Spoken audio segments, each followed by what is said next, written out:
What's up everyone, how are you all? Today we are back with another amazing Naruto story. What if Naruto was abandoned for his sister and returned with the Rinnegan? If you enjoy then please like, share and do comments. It never stops. Well over a millennium, and it is still the same. Why is peace not attainable? Why must violence and warfare be the status quo? These were thoughts of a man who floated several feet above the ground in a lotus position. History books would call this man many names. The Sage of Six Paths, the God of Shinobi, and the Savior of the World, to name a few. Otsutsuki Hagoromo is his birth name, and he is the founder of Shinobi. He was the first person born with chakra in their body. His legend spread throughout the world as a myth due to its numerous, grandiose feats. Defeating the Jubi, 10 tails, before turning it into the moon sounds a little far-fetched, old man. A chuckle escaped Hagoromo's lips before he turned to the deep voice. The voice came from an enormous fox with 9 tails, red eyes, and a frightening disposition. Despite this, the sage didn't fear being in its presence. I cannot blame them. If I heard the stories, I would call them fairy tales too. Luckily, I was there for it, said Hagoromo looking at the fox. It was smiling at him cheerily. Hagoromo smiled as a byproduct. What is with the look, Kurama-kun? You're here. I knew you were too great to lose to something like old age. I did die to old age. Your body died. Your spirit is strong, and I can feel your chakra. You're not fooling me, spoke Kurama, getting a wider smile from Hagoromo. The fox's tails were waving excitedly in anticipation. You can spring me at any time there, Pops. You've been sitting there going through a monologue in your head for too long. Oh, I cannot free you, my dear boy. I am only an apparition. Kurama was shocked to hear this. Hagoromo frowned, seeing the fox's face. I wish I could. Sadly, you are stuck here for the foreseeable future. Spirit crushed. Kurama's hopes were high when its creator appeared. Hagoromo would unlock the seal, and Kurama would be free of its confines. Free from being inside one of these lesser beings called humans. Hagoromo was a human too, but he was half alien, so he didn't count. Then he said he couldn't help. No, you can do anything, shouted Kurama in disbelief. Hagoromo was somber, seeing the disappointment on Kurama's face. What other reason could you be here for then? To talk about what's been happening? Well, I've been stuck inside a human for the better part of a century, old man. Not the best of times. I know. Even if I could free you, said Hagoromo before turning his head. On the other side of the seal, a baby slept peacefully. Hagoromo smiled at the child as he continued. I'd kill that boy in the process. His life means more to you than mine? How I feel is irrelevant. The boy's life means something to someone. Do not be like that. How am I supposed to be? All I wanted to be was alone. Then he came and used those cursed eyes on me. After him, Ginger Lady wife of Flower Boy sealed me, rambled Kurama, summarizing his more recent memories. When she was approaching death, she got a baby Ginger Lady to contain me.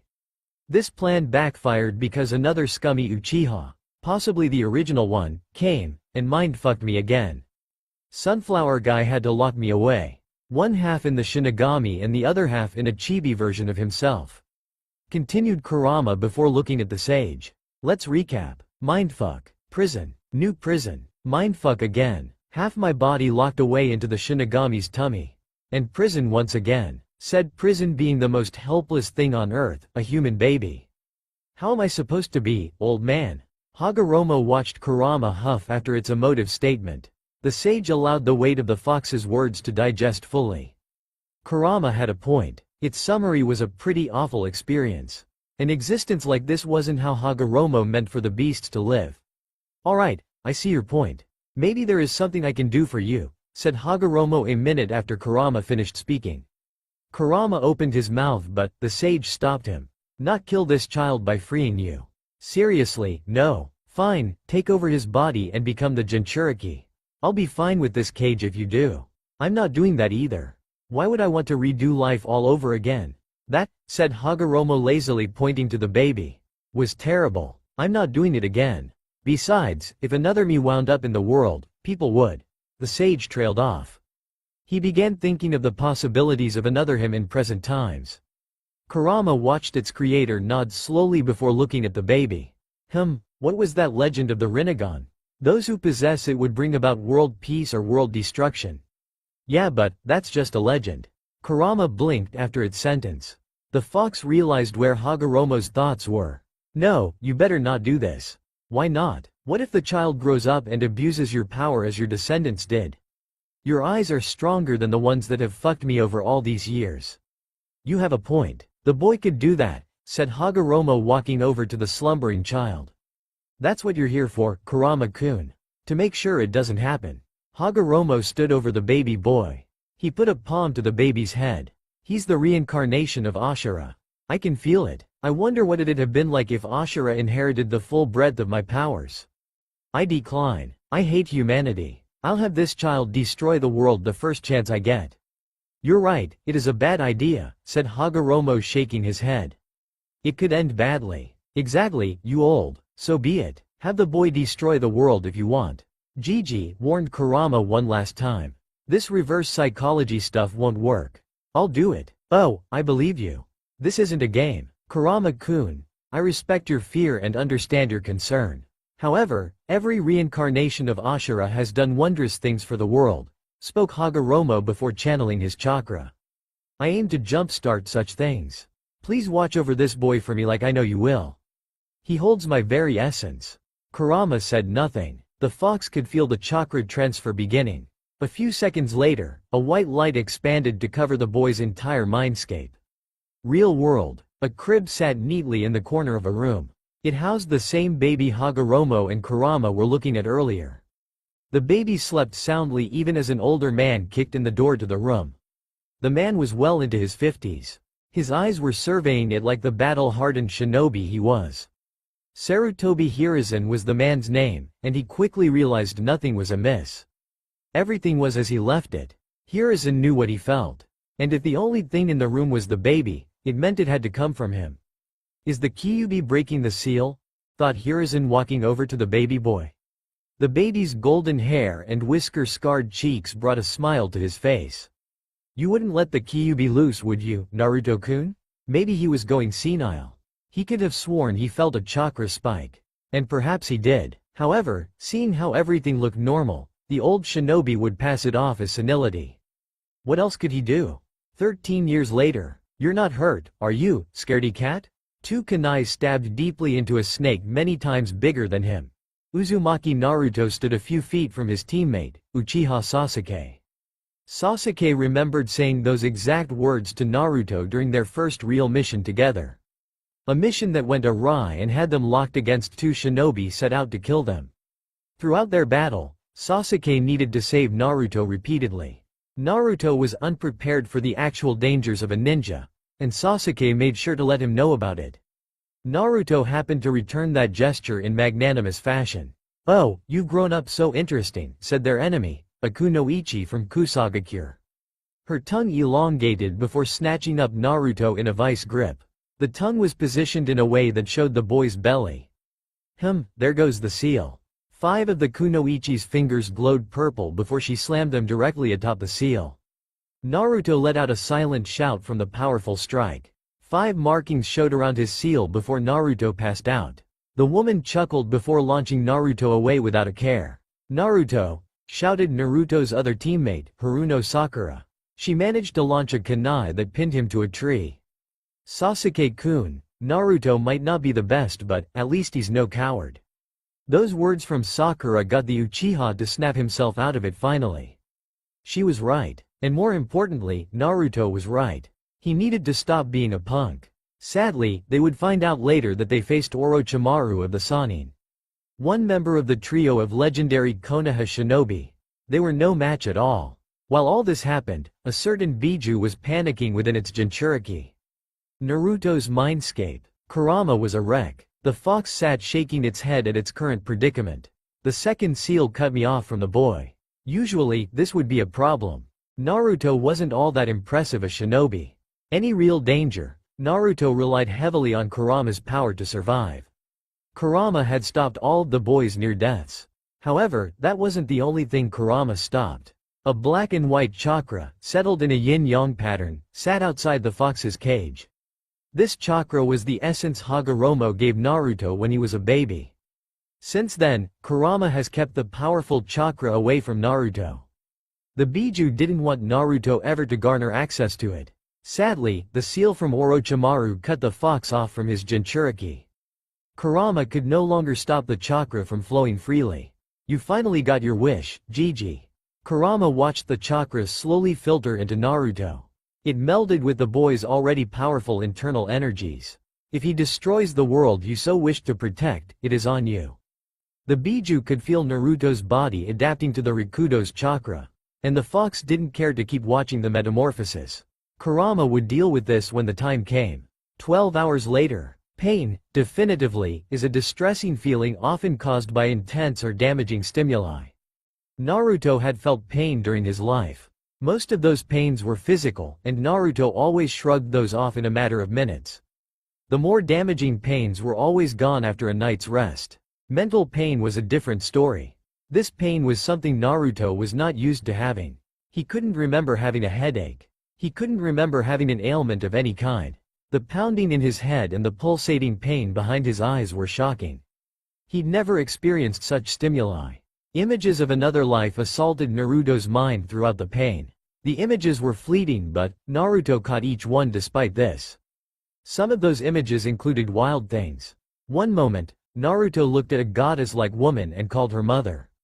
The next moment, he watched his mother merge with a tree and turn into a beast with 10 tails. He fought alongside his brother, sealed his mother into the moon, and the beast itself into himself. Fast forward, he was sharing his chakra with the world and searching for peace and stability. He found love, had children, and lived a beautiful life. And as he was approaching death, he separated the beast's chakra into 9 beings and sealed the remnants in the moon too. An entire lifetime flashed through Naruto's head in a few seconds. The lifetime was an incredible thing to experience in the way he had. The pain in Naruto's head and behind his eyes abruptly stopped when the memories ended. Now over, Naruto found his senses. His sense of hearing was first. He could hear voices that didn't belong to his genin team.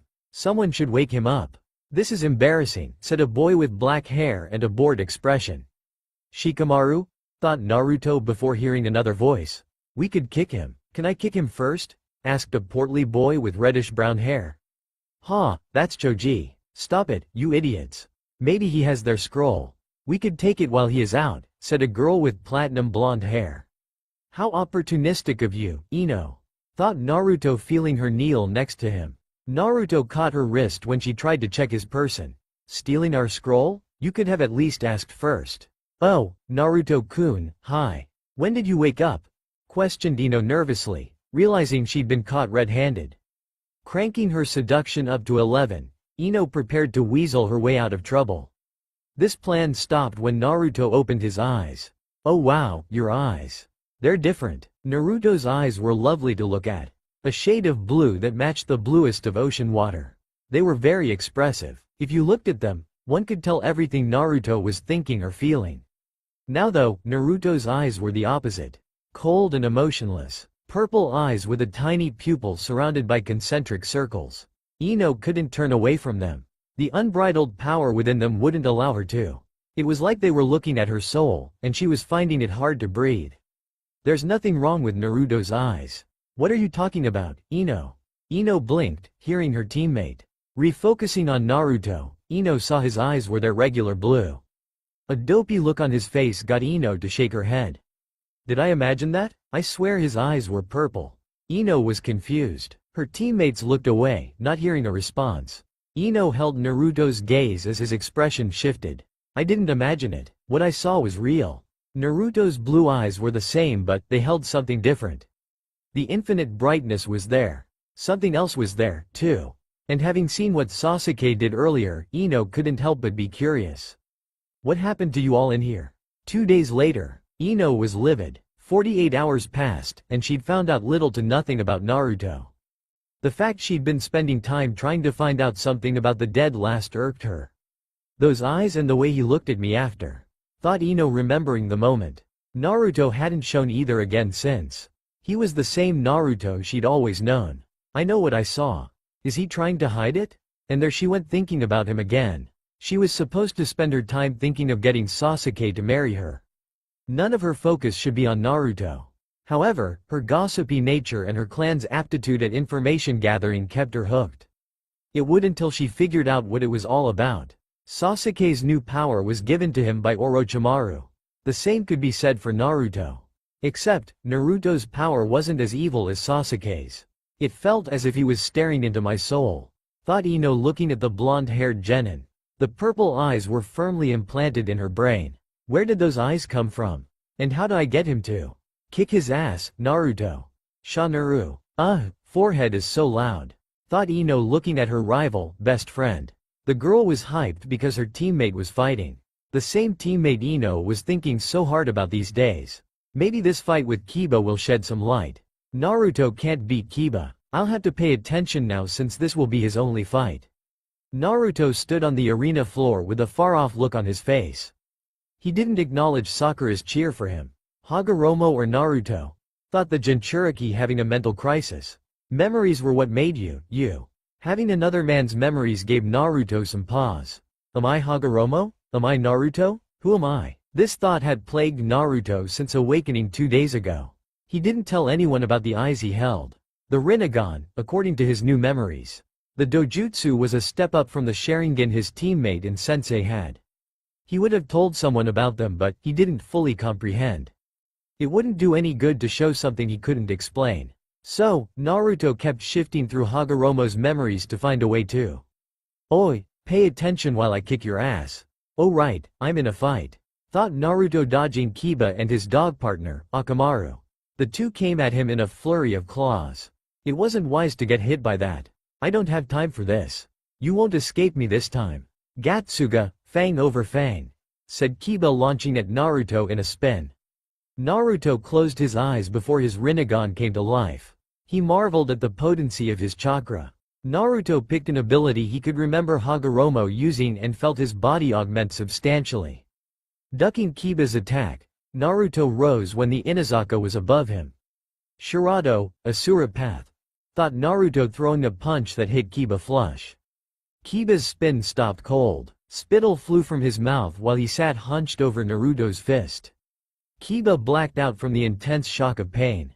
Naruto dropped the out of it Inuzuka, and he didn't get back up. Akamaru whimpered by his out-cold owner. Naruto turned his Rinnegan off and opened his eyes to look at his right hand. Naruto frowned, seeing scratches across it. I'm not as good as Hagoromo. This body needs work, thought Naruto with a plan to get better. Winner, Uzumaki Naruto, said the proctor of the prelims before he turned to Naruto. Hell of a counter, kid. I didn't know you could do that. Guess I got lucky, is all, said Naruto before heading back up. Naruto stepped back onto the balcony overlooking the arena floor. There he saw another one of his classmates move to greet him. Seeing her, Naruto couldn't help but acknowledge what he knew. Hinata Heim? Thought Hinata with wide eyes. She holds the power of Hagoromo's little brother, Hamura. He calls her Heim because of this. That doesn't mean I should have. Too late to take it back. Thought Naruto seeing the container held in her hands. Is this for me? Hi, Naruto-kun. Nice fight, spoke Hinata with furiously red cheeks.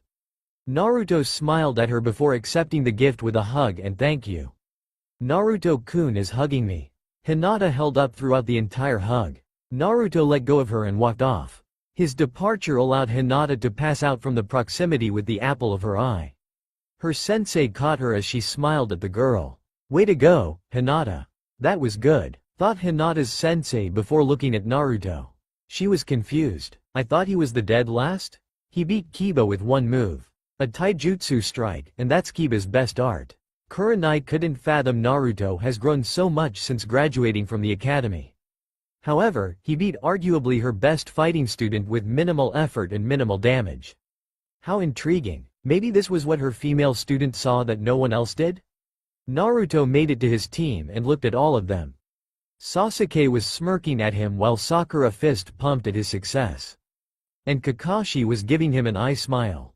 Those three reactions got Naruto to smile to see them happy with his win. See you in the finals.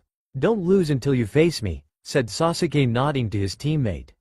Hell yeah, Naruto. You beat him in one move.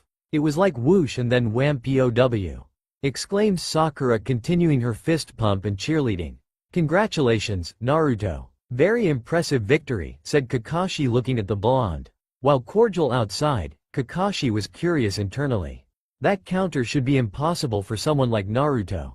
And yet, he did it. When did he learn it? Not to mention the chakra I felt. Kakashi would be left wondering about his student as well. Something had happened to Naruto, that much he knew, and he would find out later. Naruto could answer all his questions at a later time. For now, he'd let his student bask in his success of passing. Currently, he was the sensei of 2 ninjas who reached the final stage of the Chunin exams. Oh, my cute little genin. They grow up so fast, don't they? Thought Kakashi before giving Naruto and Sasuke patronizing pats on the head. Pats the latter didn't like much, and the former didn't pay attention to. While Kakashi was messing with Sasuke and Naruto, sharp eyes were looking at Naruto. Sarutobi Hiruzen looked even older as he donned red robes and a red hat to watch the preliminary fights. The last battle caught his eye. I remember that chakra. It was the same one I felt over 13 years ago. Thought Hiruzen, seeing the far-off look on Naruto's face. My boy, what happened to you in that forest? For now, Hiruzen would continue to watch the prelims. Like Kakashi, he'd be finding out what happened to Naruto too. Something changed within Konoha's Jinchuriki. What change? Hiruzen aimed to find out as soon as possible. Staring at the clouds, Naruto walked through Konoha. A week passed since the Chunin exam preliminary fights. And in 3 weeks, he'd be facing off against a part of his brother's lineage, Hyuga Neji. There it is again. I keep thinking I'm Hagoromo. Then again, I probably am.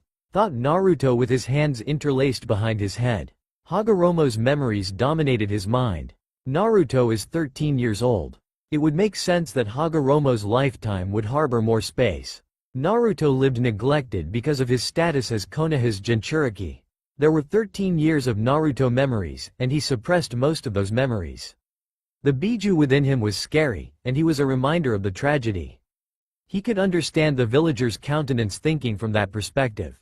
In comparison, over a century of Hagoromo's memories were in his mind. The majority of those memories were scenes from a comic book. 100+ years trumped 13 forgettable ones any day. However, he'd come to the realization recently that he was both Hagoromo and Naruto. And neither at the same time. Hagoromo placed his power within Naruto. Somehow, his memories came with it. Maybe Ningendo, human path, has something to do with it? I am Naruto. I am in his body, and this is his life. Thought Naruto, reaching the outskirts of Konoha in his thoughts. He could see the moon in the distance as it was barely dawn. I'll have to still check on my Hagoromo's family. I wonder how they're doing. Stepping past the forest line, Naruto found the man he was looking for. A tall man with long, spiky white hair. This was Jiraiya of the Sannin. Jiraiya was a very powerful shinobi. One of the strongest in Konoha's history. And he'd offered to train Naruto during for the finals. The Jinchuriki didn't care for the training. Hagoromo had plenty of techniques and abilities for Naruto to use. However, Naruto was all for Jiraiya's willingness to train him.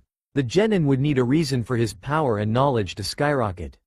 He had access to one of the strongest chakras in existence. And that's not even counting Kurama.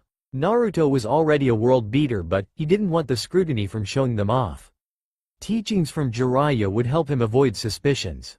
The Sannin would claim all of his leaps in power as byproducts of his teachings. He'd done so with the 4th Hokage. He could do so with Naruto, and the majority wouldn't question it. The best thing Jiraiya gave Naruto wasn't his teachings. He'd fixed Naruto's chakra control when they'd met. Naruto was wondering why his chakra control was terrible. Even with his massive chakra, his control made his training feel pointless. Then Jiraiya removed the seal Orochimaru placed on him. The Jinchuriki forgot to remove it upon awakening in the forest. Naruto wanted to smack his forehead when Jiraiya told him that was why. He was more concerned with figuring out his newfound powers. Hagoromo's chakra began to shape Naruto's body after the seal's removal. The difference was night and day. If Naruto got a tenth of Hagoromo's powers down, no one in the Chunin exams would be able to best him.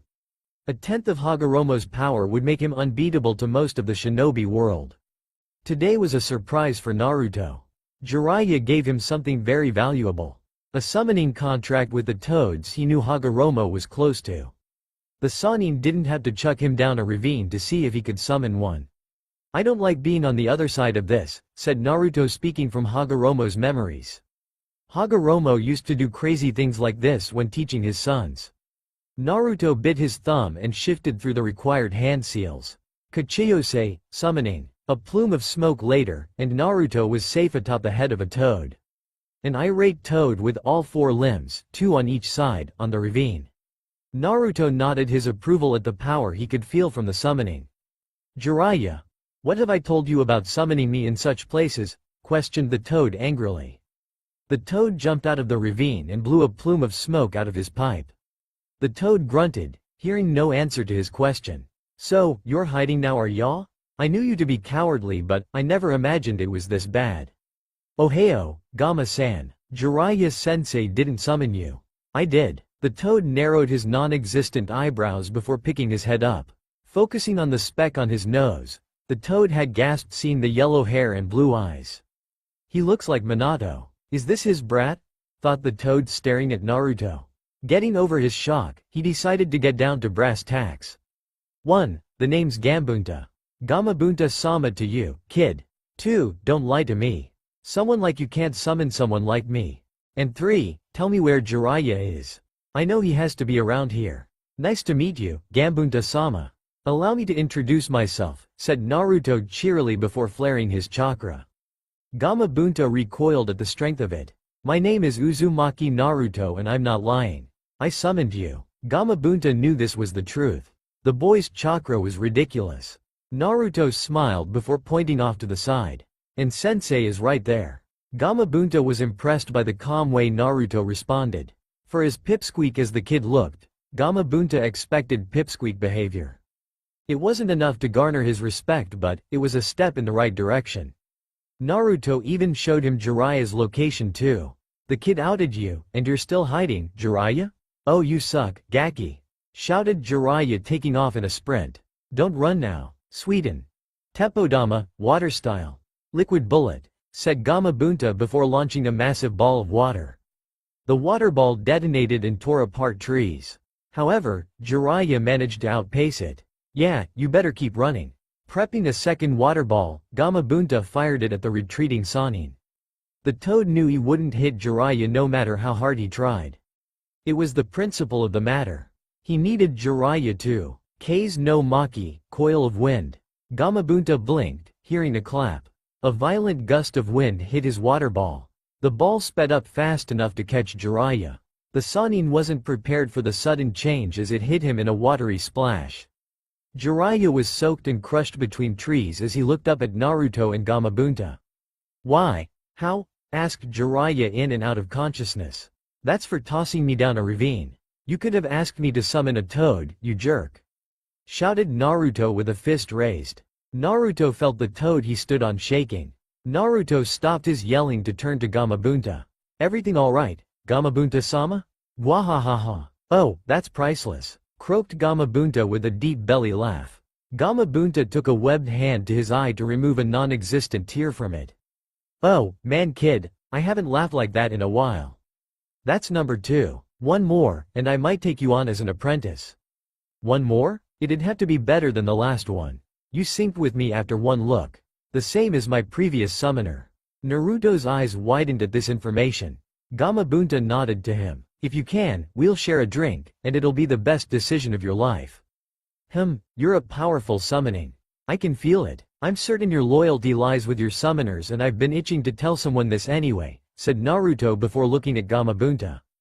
Gamabunta stared at Naruto for several seconds before his pipe fell out of his mouth. Is this good enough to be your apprentice? Gamabunta-sama? Yes, you pass. Welcome aboard, said Gamabunta robotically with a guffawed expression. I'll get those drinks ready. Yata. I might tell Jiraiya-sensei too and Hokage Gigi too. They deserve to know, don't you think? Gambunta didn't respond. Naruto perked up before smiling. Or maybe I'll keep them in the dark. I need more time before everyone can know. Anywho, I have to go, Gamabunta-sama. I will summon you for that shared drink very soon. Gamabunta watched Naruto jump off him and disappear into the foliage below. It took Naruto leaving before he snapped out of it. Minato's kid has the Rinnegan. How is that even possible? Gamabunta shook his head before dispelling in a poof of smoke. 1 minute earlier, purple eyes, giant toad, and some kind of wind attack. Thought a girl dressed in camouflage. She was scribbling in a notepad. It contained things she'd witnessed Naruto do. I'm going to figure you out if it's the last thing I do. You can't hide, Naruto. The girl looked back up to continue her spying. The giant toad took that moment to return home. It vanished? Then where did Naruto go? Naruto hit Jiraiya of the Sannin with a powerful wind and water combination attack. The girl froze, hearing a voice behind her. She turned around to see Naruto holding her notepad. Naruto chuckled while holding up the pad. I assume the stars are a rating? Kind of sad that's only a 3 compared to the purple eyes getting a 5. He is a Sannin, you know? The girl said nothing. She didn't move either. She hoped a lack of movement meant Naruto couldn't see her. At the very least, hopefully, he couldn't tell who she was. Hey, Ino. Of course, he could tell who she was. It isn't that impressive since you had the toad helping you, informed Ino, grabbing her notepad from Naruto. She couldn't imagine how creepy she looked. She knew she needed to trudge on to remove the awkwardness. And I'm biased. I like the eyes more. Purple is my favorite color. I had an idea. You wear purple a lot. And did you mean these eyes? Questioned Naruto, turning on his Rinnegan. Ino's eyes widened. The eyes confirmed what she saw a week and a half ago. Sorry for making you go crazy. The prankster in me couldn't pass on such an opportunity to mess with someone. Ino was lost in the eyes again. The stark difference from his normal blue ones was jaw-dropping. However, she didn't miss what Naruto said. I wasn't going stir-crazy. You think I, the indomitable Ino, would ever fret over a boy? Yes, you do with Sasuke all the time. HMPH, that's a thing with forehead. It motivates her to have a rival. Naruto smiled at the explanation. Plus, Sasuke-kun's my future husband. It's only right I fuss over him. And you being dressed in camouflage, hiding along the outskirts of Konoha, while writing meticulous notes about me isn't fretting over a boy? No, her tone wasn't believable at all as she smiled. Naruto called her out perfectly. Wait, when did he learn to talk to girls? It almost sounds like he's flirting. But no, it's Naruto. However, he wasn't the same Naruto. And now that she looked, his eyes were different. There's Tomo in them now. 9 of them, 3 on each ring. Do they mean something? Yes, said Naruto, seemingly reading Ino's mind. My chakra was haywire thanks to my run-in with Orochimaru. Jiraiya-sensei fixed that. And yeah, my eyes are full power. Hence the Tomo. That's why they feel so much more intense. Thought Ino before realizing something weird. Did Naruto read my mind? I'm the Yamanaka here. I read minds. There's no way he's reading my mind. A Yamanaka can have their mind read. It's pretty easy right now since you're crazy about me like you are. I'm not crazy. Ha, you're going to deny being crazy forever, are you? Questioned Naruto, getting Ino to nod. She then gave him a look that said, stop answering her thoughts. Naruto smiled again before nodding. Fine, you're not crazy. And I'll stop reading your mind. Thank you. I knew you were a good boy. Now the prankster in me isn't satisfied. I need people to think you're crazy. You're the only person who's seen the purple eyes. Naruto's smile shifted to an ominous one. Ino's eyes widened in fear. I was thinking about revealing these to everyone, but I'd much rather see you try to prove it instead. I'm sure you've told them you were going to do so. And he was right. Since seeing the purple eyes, Ino told everyone about Naruto's hidden power. No one believed her because Naruto was the same Naruto according to all of them. He hadn't even shown her his eyes again until just now. And he was letting her know he'd been aware of her intentions and planned to torment her further. Naruto, you better not, said Ino before realizing how close she was to him. They were only a few inches apart. When did she get here? Was she that mesmerized by his eyes? And why did he look taller than her now? Stupid thoughts. Time to get things straight with new Naruto here. Ino poked his chest sharply before giving him a stern look. I'm Ino, you're Naruto. I'm the boss. You're under me somewhere down there. And you're going to tell everyone. I can't be looked at as a liar. I'm not even lying. That's the point. Good luck, Ino-chan, said Naruto before vanishing. She could see a phantasm of him leaving. A series of after images captured his entire exit. They disappeared into the forest, but the images before her looked like she could still touch them. Something she tried only for her finger to feel nothing. I am going crazy. Ino looked at her notepad and dreaded the coming days. Naruto was the prankster king from hell and she was in his crosshairs. This is going to be difficult. 3 weeks later, Konoha Stadium. You look gross, Ino Buddha. Ino? Ino. Oh, hey, Sakura, said Ino absent-mindedly before returning her eyes to the field below. She kept staring with a blank look until she felt a tapping on her shoulder. Oh, hey, Sakura. You already said that. Is everything alright? I did? Weird, but, yes, everything is fine. Are you sure? Questioned Sakura looking at Ino's disheveled appearance. She had errant strands of her hair sticking up, bags under her eyes, and it looked like she hadn't put makeup on. Not that she needed it, but it was noticeable. Are you sure everything is okay? You look terrible. Ino? Oh, hey Sakura, said Ino for a third time before returning her eyes to the field below. Sakura looked worriedly at her friend before she heard snickers next to her. Next to her sat Team 8's equivalent to Naruto in ego, Inazaka Kiba. And he seemed to know what the problem with Ino was if his laughing was any indication. What's funny, Kiba? Do you know what's wrong with Ino? Here's a hint, it's an idiot with blonde hair. Idiot with blonde hair? Naruto? Questioned Sakura, getting more laughs. My teammate isn't an idiot. He's may not be there mentally at times, but he's not an idiot. No, he's an idiot. That beat you with one punch. That beat me with. Wait, arg, grumbled Kiba with his pride stomped on.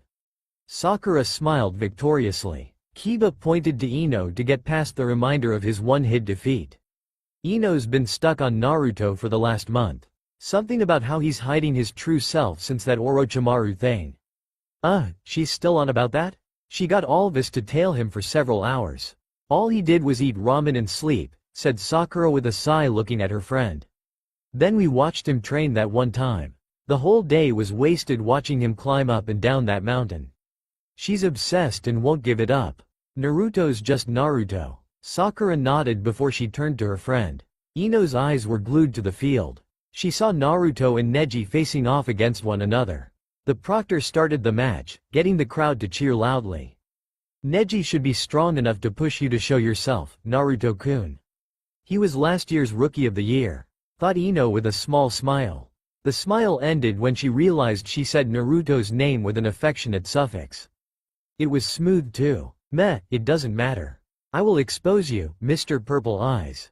Naruto versus Neji. Blue eyes stared at the sky while white eyes looked at the calm visage of their opponent. Neji was settled in his stance because the proctor started the match several seconds ago.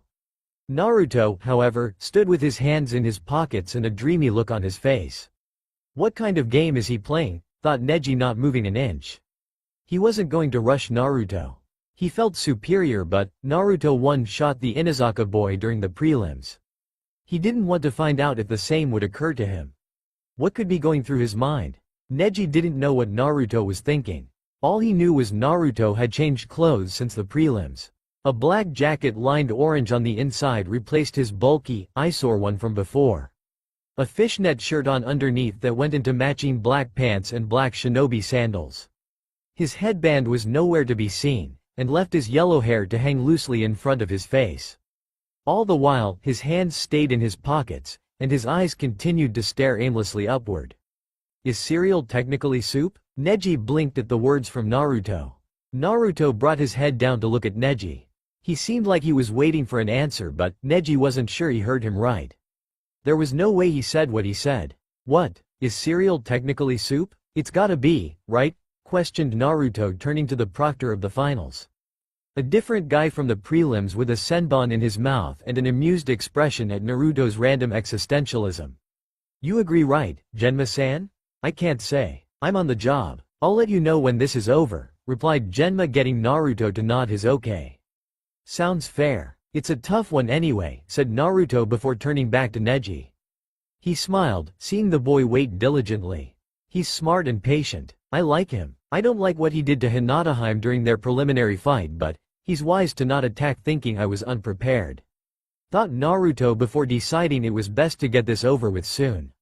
He had better things to do, like figuring out if cereal was soup or not. Let's get to it. Kage Bunshin, Shadow Clones. 4 Narutos phased into existence that all sprinted at Neji. Neji's eyes went wide because there was no hand seal, no warning or anything to show he was using a technique. The clones were closing in on Neji as he activated his Byakugan. "It doesn't matter how many clones you use. My eyes see everything," said Neji, ducking the attacks from the first two clones. The Hyuga spun and caught the other two's strikes. Slapping their hands away, Neji dispelled them both with precision palms to the gut. The gentle fist is the greatest taijutsu in the world when paired with the Byakugan. "You won't beat me with silly clones." "I could. I don't plan to," thought Naruto, receiving the memories from his clones. It was a useful jutsu, and Naruto learned that on his own. How quaint. And thanks to those clones, Naruto knew how to beat Neji. "I'm happy you dodged at the last moment," continued Naruto with his eyes closed. His Rinnegan came to life when Neji dispelled his last two clones. Naruto jumped into the action. "And got you." "Got me? You'll never touch me," said Neji, dodging Naruto's uppercut by the slimmest of margins. "Exactly," thought Naruto, activating another of his hidden powers. Neji knew he'd dodged Naruto's punch. However, he felt pain on his chin before flying across the arena. Tumbling like a rag doll, Neji eventually rolled to a stop. The crowd saw the mighty blow and cheered in applause at the surprise punch that landed. "He hit me? I was sure I dodged," thought Neji, refraining from nursing his jaw. Tendo. Seiatsu, Diva Path. Subjugating pressure, thought Naruto, using his gravity powers to hit Neji. A good thing Neji made everyone think he'd clocked him with his last-second dodges. Naruto turned off his Rinnegan and reopened his eyes. "You still up over there? I got more left. I've been looking to test myself." I didn't think he hit him, but wow, the kid packs a punch, thought Genma, watching Neji slowly get up. He looked back at Naruto to see him shaking out his limbs like he was getting loose. "I heard he got training from Jiraiya-sama. 1 month with a Sannin, and he's toying with the genius Hyuga kid?"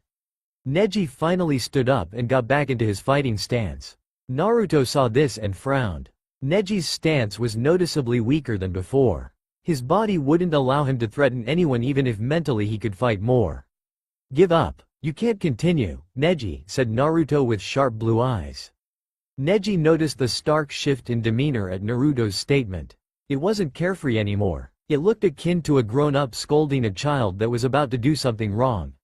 "I want to win and will hurt you if you force me." "Hurt me? You're the dead last of your class who got a lucky shot," said Neji weakly, trying to find some stamina. A second wind wouldn't come. He could still feel his bones rattling. How hard did Naruto hit him? "I can't lose to you. It's fate. I'm a genius and..." "Right," cut off Naruto, getting Neji's eyes to widen. Neji threw a reactionary palm, seeing Naruto standing in his face. It missed, since that Naruto was an afterimage. "Give up, seriously." Neji didn't have to turn around to see Naruto's fist an inch from the back of his head. His hair and clothes were blowing forward. The wind blowing off the punch was fierce. No question he'd be out of it had Naruto followed through. Neji couldn't understand what was going on. "You're the dead last. How are you this strong?" "I didn't let a label like dead last hold me back." "Same as your teammate, Rock Lee," said Naruto, lowering his fist. "He can't use nin or genjutsu. And he was the dead last of your class. I know you know he beat the majority of genin in this exam. He could beat some chunin and jonin if he were to fight them. Dead lasts can become amazing people," continued Naruto with a smile. Naruto took a few steps back from Neji before finishing his soliloquy. "You shouldn't allow labels like that to hold you back. To keep you boxed into one train of thought. That's dangerous, and it's how you'll end up losing your life if this were a real fight." Neji heard Naruto's words and looked down at the ground and thought. Naruto's words reached his ears, but they wouldn't be heard. You didn't reverse years of thinking with simple talking. How dare Naruto try to talk to him like he could be better than him? "It doesn't matter. Fate is fate. You're a dead last, that's in my field of divination," said Neji, turning around in a new stance with no signs of fatigue. 2 palms. Mizu no Maki, coil of water. Neji was a few feet from jabbing Naruto with the start of his technique. Sadly, it wasn't quick enough. Naruto's chest puffed up before he expelled a vicious torrent of water. Neji was covered wholly by the water wave. Neji's Byakugan allowed him to see Naruto's cold stare while he was in the water. The torrent carried the Hyuga across the arena and planted him firmly in the wall. Neji didn't move again, nor was he awake after the water washed away. What a jutsu. Winner, Uzumaki Naruto, said Genma pointing to Naruto. The crowd looked stunned. Hearing Genma, the crowd erupted in cheers. Naruto smiled happily at the cheers. He ran out of the arena, blowing kisses and waving all the while. Naruto did stop momentarily before looking up at the cage's box. He knew Hiruzen was watching, and he gave him the biggest thumbs up ever before continuing his sprint back to the fighter's box. Cage's box. Hiruzen smiled seeing the display from Naruto. The grin grew when he saw him throw him a thumbs up as well. A confident young man, isn't he? It would seem so. He has no reason not to be, wouldn't you say? Cage dono? Questioned Hiruzen looking at the blue-robed man sitting next to him. I would. A very impressive display indeed. Against a Hyuga no less, said the Cage with his sharp eyes watching Naruto. He turned to his contemporary and nodded appraising Ly. Solid performance, and the water jutsu is advanced for one his age. I didn't know water style was that powerful here outside of the second Hokage. My student, Jiraiya, is teaching him.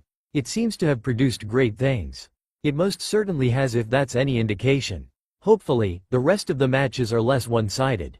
Or the opponent takes their adversary more seriously at the very least. Hiruzen smiled and nodded. The two looked down to see the next match getting ready to start. In the stands, hell yeah, Naruto. Woo! Exclaimed Sakura in cheer for her teammate. Sakura was flexing her bicep. She held it with her other arm while a smug grin was on her face. It's going to be a Team 7 finals. I know it. Man, Naruto is a badass. I thought he got lucky against me, but he tore apart the guy who beat Hinata, said Kiba with a whistle.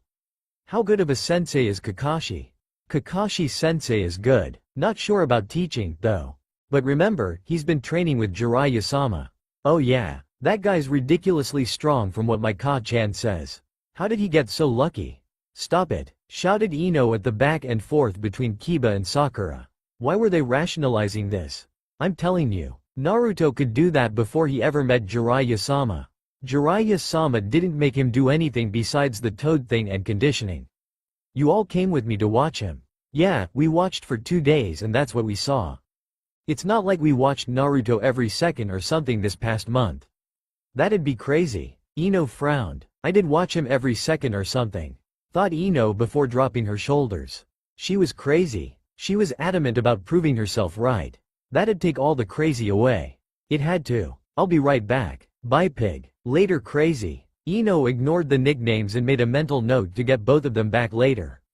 Right now, she was on a mission and she needed to find Naruto. She needed him to set this straight. She wouldn't be able to deal with this any longer. I'm going to get you to tell everyone. If it's the last thing I do. Thought the Yamanaka making her way through the stadium. Naruto's prank had gone on long enough. With Naruto returning to the fighter's booth, Naruto trotted up the stairway with a smile on his face. He was going to win this tournament easily. There was no genin here that could match him. He did feel bad about it. It seemed unfair. However, Naruto knew life wasn't fair. It is what it is. In his return, Naruto ran clean past the red-headed teen from Suna. The boy didn't acknowledge Naruto at all beyond a stare. Naruto stopped and turned to the Suna genin. Naruto tilted his head at Gaara before waving. Yo, mother wants to kill you. Mother? She's never wanted anyone's blood more. She's chomping at the bit. Why would his mother want to kill me? Thought Naruto before realizing who Gaara was. No way. Shukaku couldn't have, could he? Gaara watched Naruto gulp nervously. Gaara didn't care one bit about Naruto's apprehension since the blonde would be dead by the end of the day. That's what Gaara saw. In reality, he was looking at a 9-tomo Rinnegan. Genjutsu Rinnegan, said Naruto, diving into the Jinchuriki's mind. Seeing its chaotic state, Naruto shook his head. Man, I thought I was bad off. This is horrible. Naruto trudged through the boy's fragile mindscape. Eventually, Naruto found who he was looking for. A massive tanuki made of sand stood with loose chains around him. A representation of the flimsy seal that bound him to Gaara. The yellow diamond eyes of the Biju noticed Naruto's presence and looked confused at his being there.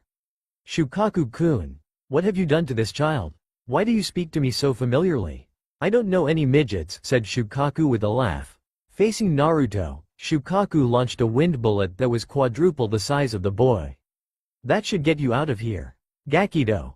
Fujutsu Kyuin, Preta Path. Blocking technique absorption seal, said Naruto, absorbing the wind attack. It didn't impede his walk at all. Shukaku recognized the technique before looking closer at Naruto. Shukaku's eyes widened seeing the Rinnegan. Once again, what have you done to this child? Why is he calling you mother? Old man? Questioned Shukaku, not getting any confirmation or denial from Naruto. The boy stood right before him and looked at him unflinchingly. There was no way his dad had returned.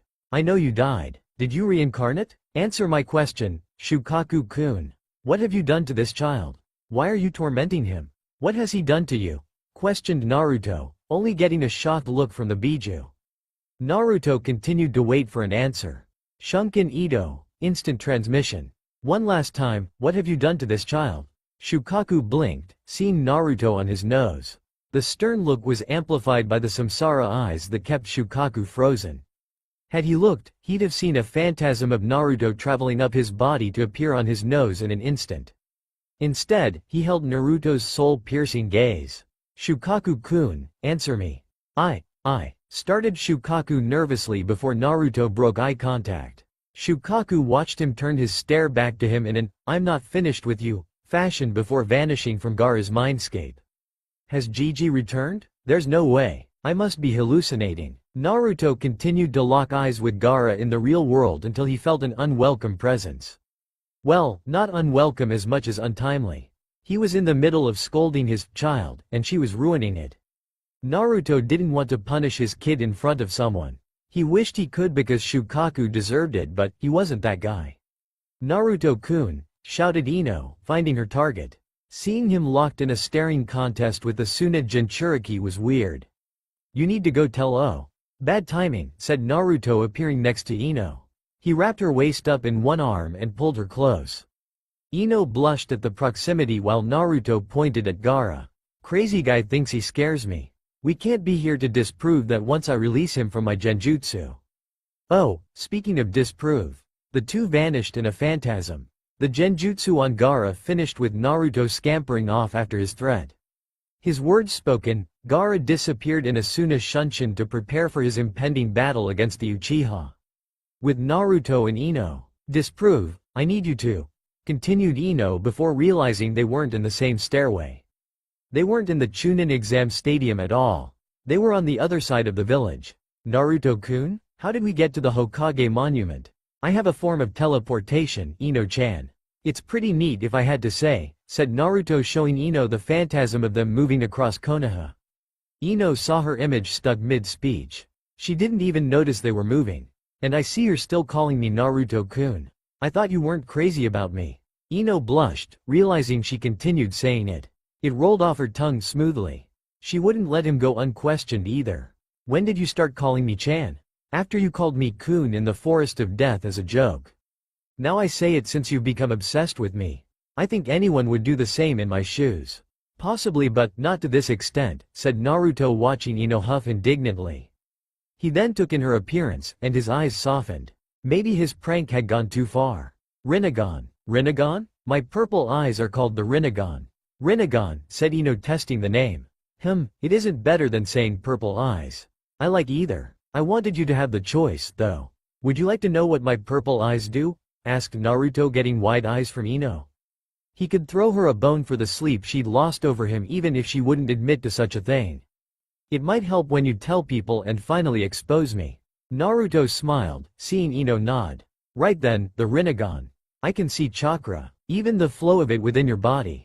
Primarily the 8 tenketsu, commonly referred to as the 8 gates. Naruto tapped each of the gates on Ino while he spoke. Some were in intimate places and worthy of a slap. It didn't help how enraptured she was by his words. She knew Naruto meant nothing shady by his actions. I could master any jutsu given time and use every element. You can use all 5 elements? There's more than 5, but, yes.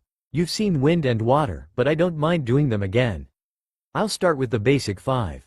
4 clones appeared next to the Jinchuriki. Each Naruto turned to face off the monument before they clapped their hands. Ino watched each Naruto release a different element. Fire, lightning, water, earth, and wind flew out into the sky.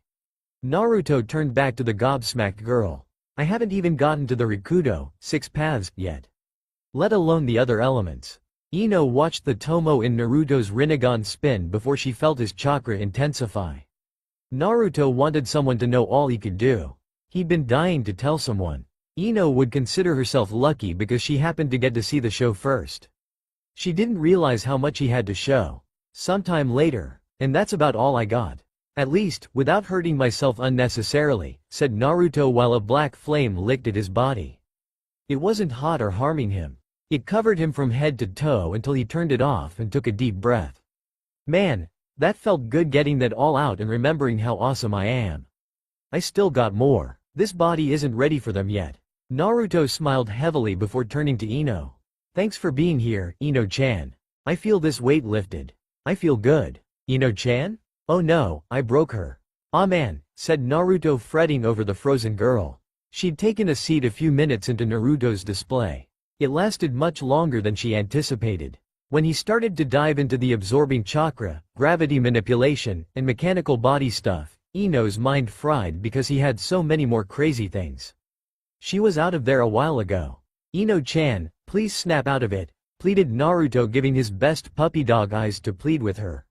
Only with the Rinnegan, his puppy dog eyes looked more frightening than cute. The look got Ino to scream in horror. Naruto smiled, seeing her moving again. Thank Kami. I thought I melted your brain. Ino held Naruto's gaze. The blank stare unnerved the Rinnegan wielder. Ino stared for roughly a minute before her hand moved to Naruto's face. Naruto raised an eyebrow. Ino-chan? Thank you. For showing me all of that. I appreciate it. Ino's stare softened, and a grateful look replaced it. Naruto smiled again when Ino patted his cheek. How did all of this happen? Did Orochimaru do it? I've had it since birth. You can say Orochimaru had a hand in it. He helped me unlock my full potential when he beat me. Why did you show me all of that? What do you mean? We're not close, Naruto-kun. We're not even on the same team, said Ino, removing her hand. Her stare became curious. Other than graduating together, we don't have any other interactions. So why me? Why not Forehead? Or Sasuke-kun? You remind me of Hagoromo's lover, and the nostalgic feeling I get with your similarities to her is comforting. Thought Naruto in reply, seeing an image of the woman overlap Ino's face. Ino saw the fond look he was giving her. Ino blushed, but Naruto shook his head to keep her from making assumptions. He wasn't about to start liking Ino because she mirrored someone from Hagoromo's life. Just call it, well, I guess you could say. Naruto stopped speaking and turned sharply to the Chunin exam stadium. Ino could feel the temperature drop several degrees when Naruto clenched his fist tightly. What's wrong, Naruto-kun? I haven't been paying attention. You better not, Shukaku, thought Naruto before turning back to Ino. We need to head back to the stadium. Something troubling is happening. Ino's eyes widened before she nodded her head. Naruto grabbed her hand before the two of them disappeared instantly. A phantasm of their route was the only thing marking their vanishing. Chunin Exam Stadium, moments earlier. The next 3 matches all had someone with a passive fighting style. Shino, with his bugs, faced Kankuro the Suna puppeteer. Shikamaru with his shadow faced the wind user, Tamari, and Gaara of the sand went against his teammate, Sasuke. The first 3 of each match were very slow and methodical fighters. They would take time to finish their opponents or be finished in return. Being the first match, Naruto knew he would have plenty of time to return before his next match would happen. The only thing was, Naruto didn't foresee Kankuro forfeiting. That lessened the time between matches and could have been worse if Shikamaru did the same. The boy was about to until his sensei yelled that his mom would kick his ass if he didn't fight. He did reluctantly, pulled off a brilliant strategy after over a half hour of fighting before forfeiting when he had the win. He didn't have much chakra left, and he'd have to face Gaara or Sasuke next round. Neither would bode well for him anyway. The crowd didn't like that. Shikamaru's classmates didn't either. However, the judges loved his display and foresight. Gaara and Sasuke's match almost didn't happen too because Sasuke wasn't there. He appeared at the last second before he would have been disqualified. Their fight was much more engaging than the previous 2. Sasuke tore Gaara asunder with taijutsu that awed the crowd at its finesse and strength. Taijutsu he copied from Rock Lee after said boy thrashed Gaara during the prelims with it. While an impressive copy, Rock Lee's taijutsu was many times more potent, and Rock Lee ended up losing in the end anyway. Sasuke's copy wouldn't come close to what Rock Lee did. Something Sasuke knew when Gaara closed himself in a sturdy dome of sand that kept the Uchiha at bay. That was until Sasuke used Chidori, a ninjutsu that coats the user's palm in lightning to aid in its attack. A simple stab forward managed to reach Gaara himself within the dome. Gaara proceeded to lose his mind at the strike stabbing into him before all hell broke loose. A mass of Oto and Suna shinobi appeared. The case cage attacked the Hokage and trapped him at the top of the Chunin exam stadium. A genjutsu spread over the entirety of the stadium and captured everyone, not an adept shinobi. Gaara's brother and sister, Kankuro and Temari, reached Gaara to get him to the middle of the village and have him terrorize it with his powers. Sasuke managed to stop them, along with some help from Shino and Sakura. Shino took Kankuro away. Shino's actions left Temari alone with her groveling brother, Gaara, still hurting from the Chidori.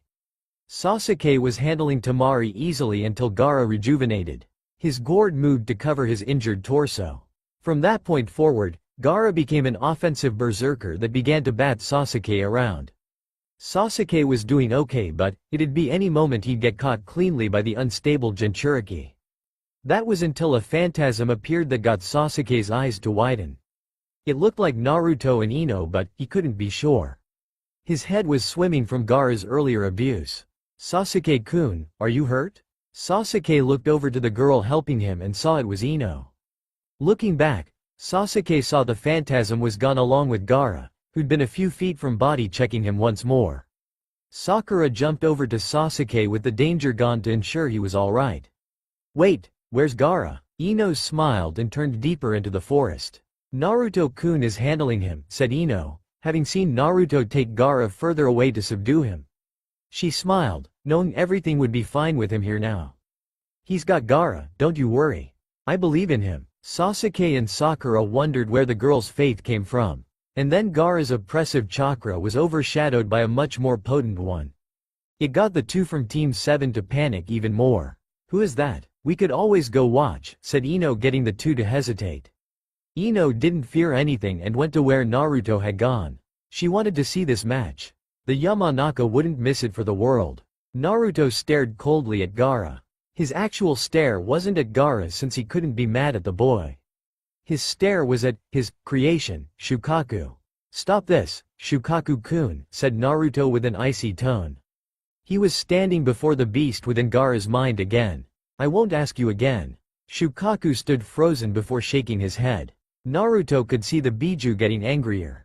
Its chakra was rising. "You may have my creator's eyes, but don't assume you can tell me what to do. You're not him." Naruto's face didn't change when Gaara jumped at him from Shukaku's outrage. Gaara took a swipe at him with his sand claw transformed right arm. Naruto dodged the claw before a black rod protruded out of his right sleeve. Naruto stabbed the rod through Gaara's claw and pinned it to the ground. Gaara knew something was wrong immediately. His chakra felt funny the moment the rod touched him. Another rod pinned his sand tail to the ground, increasing the funny feeling. The Ichibi Jinchuriki's volatile chakra stagnated with the second rod, and Gaara couldn't feel his mother. "What did you do to me?" questioned Gaara, turning to Naruto. "Your mother isn't your mother. It's the Biju within you, Shukaku." Gaara knew the words were the truth. Naruto's eyes seemed to cut to the boy's soul. Every word was felt when spoken thanks to them. "I know nothing of your upbringing. I can't imagine what life would be like if Shukaku-kun was allowed such freedoms with you in your mind, especially as he is. However, I can't allow you to rampage and do harm to anyone." "My mother is Shukaku?" questioned Gaara, getting a nod from Naruto. "That can't be right, can it?" "Gaara, kill him." "Mother? Kill him now." Gaara received a massive surge of chakra. "Damn it, Shukaku-kun. This body can't suppress a Biju yet," thought Naruto, watching Gaara explode in an enormous sandstorm. Shukaku stood in his full might a few seconds after the sandstorm calmed down. Naruto sighed in disbelief. "It's never easy, is it?" Shukaku looked down and saw Naruto bringing his thumb to his mouth. The sand tanuki stomped Naruto into non-existence with a heavy foot. The Biju laughed at being free once more. Ha ha ha, I'm back. Time to tear this place asunder. Kachiyose, summoning. Shukaku stopped laughing when an enormous toad appeared before him. Naruto stood atop the red toad, looking none too pleased with the Biju before him. He could see Ino arriving to view the battle with Sasuke and Sakura. He would need to be careful. Gamabunta-sama, I need your assistance for a moment. We'll have to be careful. My friends are in the area. Oh, it's you again. What do you need help with? Oh, hell no, shouted Gamabunta, seeing the Ichibi. Who did this kid think he was? Kid, that's the one tail. We can't. Right, said Gamabunta, having looked up in his warning to see the Rinnegan. Gamabunta looked back at Shukaku. The Biju had launched a wind bullet at him. Hang on, kid, I'm going to jump. Don't worry, said Naruto, sending out a gravity blast. It negated the wind attack with ease. I need to cook him. Sand becomes glass, and it makes him easier to bring down. You're a Myobokuzen toad, so I'm hoping you can use oil? I'll bring the fire if so. You got it all figured out. Same as Minato used to, said Gamabunta, watching Shukaku ready another wind bullet. Gamabunta prepped the oil before giving a verbal cue. Here we go. Wind bullet versus toad oil would likely stalemate. The toad oil, aided by Korora, a humanoid bird made of fire, easily trumped the wind bullet. Fire was naturally stronger than wind anyway. Aided by the toad oil from Gambunta, the firebird from Naruto pierced the wind bullet and blasted Shukaku in a fiery eruption. Goodness, did you even need me? Questioned Gamabunta, watching Shukaku burn. The Biju screamed at the red-hot flames coating him from his neck down. That firebird avatar. Phoenix. Ah, Phoenix. That's easier to say. It could have probably won without me, said Gamabunta, watching the flames heat Shukaku's sand.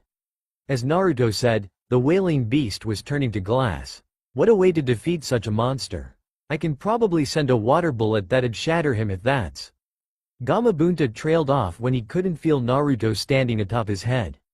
It was then the summoning noticed the small line in the air. It was a phantasm of Naruto shifting through the air. The boy stopped on the Biju's head. No, I was just free, shouted Shukaku, still burning. Naruto appeared in front of Gaara. The Suna Genin sat exposed on Shukaku's forehead. He was fast asleep to allow Shukaku complete control. He couldn't stop Naruto's next move. Shirado, Asura Path. An axe fist sent the Ichibi Jinchuriki through the body of his Biju. Gaara rocketed down to the earth. The power exerted by the blow was enough to blow the flames out. Shukaku shattered like the glass he was made of now and destabilized. Glass shards and sand spread throughout the forest. I can't believe Shukaku-kun would do such a thing. Has the usage of Jinchuriki made them so violent and untrusting of humanity? Within Hagoromo, they were fine, spoke Naruto, floating down to Gaara's level. Naruto stood in the remains of the defeated Shukaku. What could have happened? Why the hostility? The Kyuubi Jinchuriki looked over at Gaara. The boy was bleeding from his head, but Naruto could see he would survive. He'd need medical attention soon, but otherwise, Gaara would live. He had sand armor on before Naruto struck him with his mechanically enhanced body. What do you expect? Being stuck within the confines of a human is degrading. Especially because they're nothing like Gigi, they abuse our power and treat us like simple tools. It's only logical we would develop negative feelings toward humanity, said a voice within Naruto's mind. It was Kurama, Naruto's Biju. Even when Shukaku realized you had the Rinnegan, it didn't matter. You aren't Hagoromo, and you never will be. I thought you weren't going to talk to me. How I'm a faux Gigi and all that. I still don't plan to. Because you are a cheap imitation of the man who made me, said Kurama, watching Naruto appear within his seal.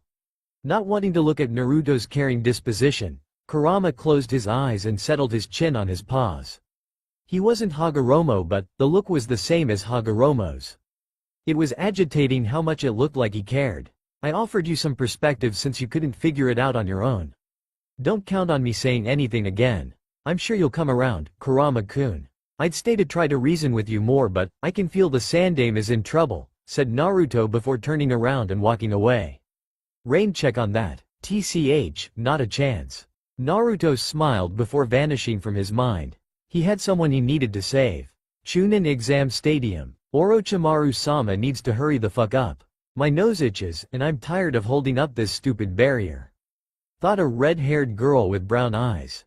Located in one corner of a large rectangle, she held her hands up to form a formidable purple barrier. This is keeping people from interrupting Orochimaru-sama killing his sensei. That one Anbu burned to death trying to make it through before it went up. Dumb piece of shit. The girl smiled before twitching her nose again. It seriously itched, but she couldn't move her hands, or the barrier would go down. The barrier was going down anyway, so it didn't matter. She could scratch her. Wait, what the fuck? Questioned the girl, realizing the barrier was slowly disappearing. The barrier vanished entirely, and she saw the culprit behind it. He had yellow hair and icy, purple eyes. Who the fuck are you? That's not important because I'm a clone, said Naruto after absorbing the barrier's chakra. What is important is information. And I don't have time to waste. Jigokudo. Mu no Kai. Naraka Path. Realm of Nothingness. The world went black for the girl, and she found herself unable to move. She couldn't speak either because her tongue was held by something she couldn't see. Instantly, the place illuminated to show Naruto standing before her. There was a red construct with 3 fingers pulling her tongue an impossible length from her mouth. The girl looked left and right to see her other 3 teammates, who helped form that barrier, all in similar predicaments. He captured all of us? As my clones told you, I don't have time to waste, said Naruto looking at all of them. Which of you is the leader?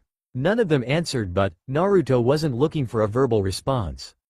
Feeling chakra flow from the one with the orange mohawk, Naruto walked to him. Congrats, you tried to escape first. Ninjendo. Kyukan, human path, absorption soul.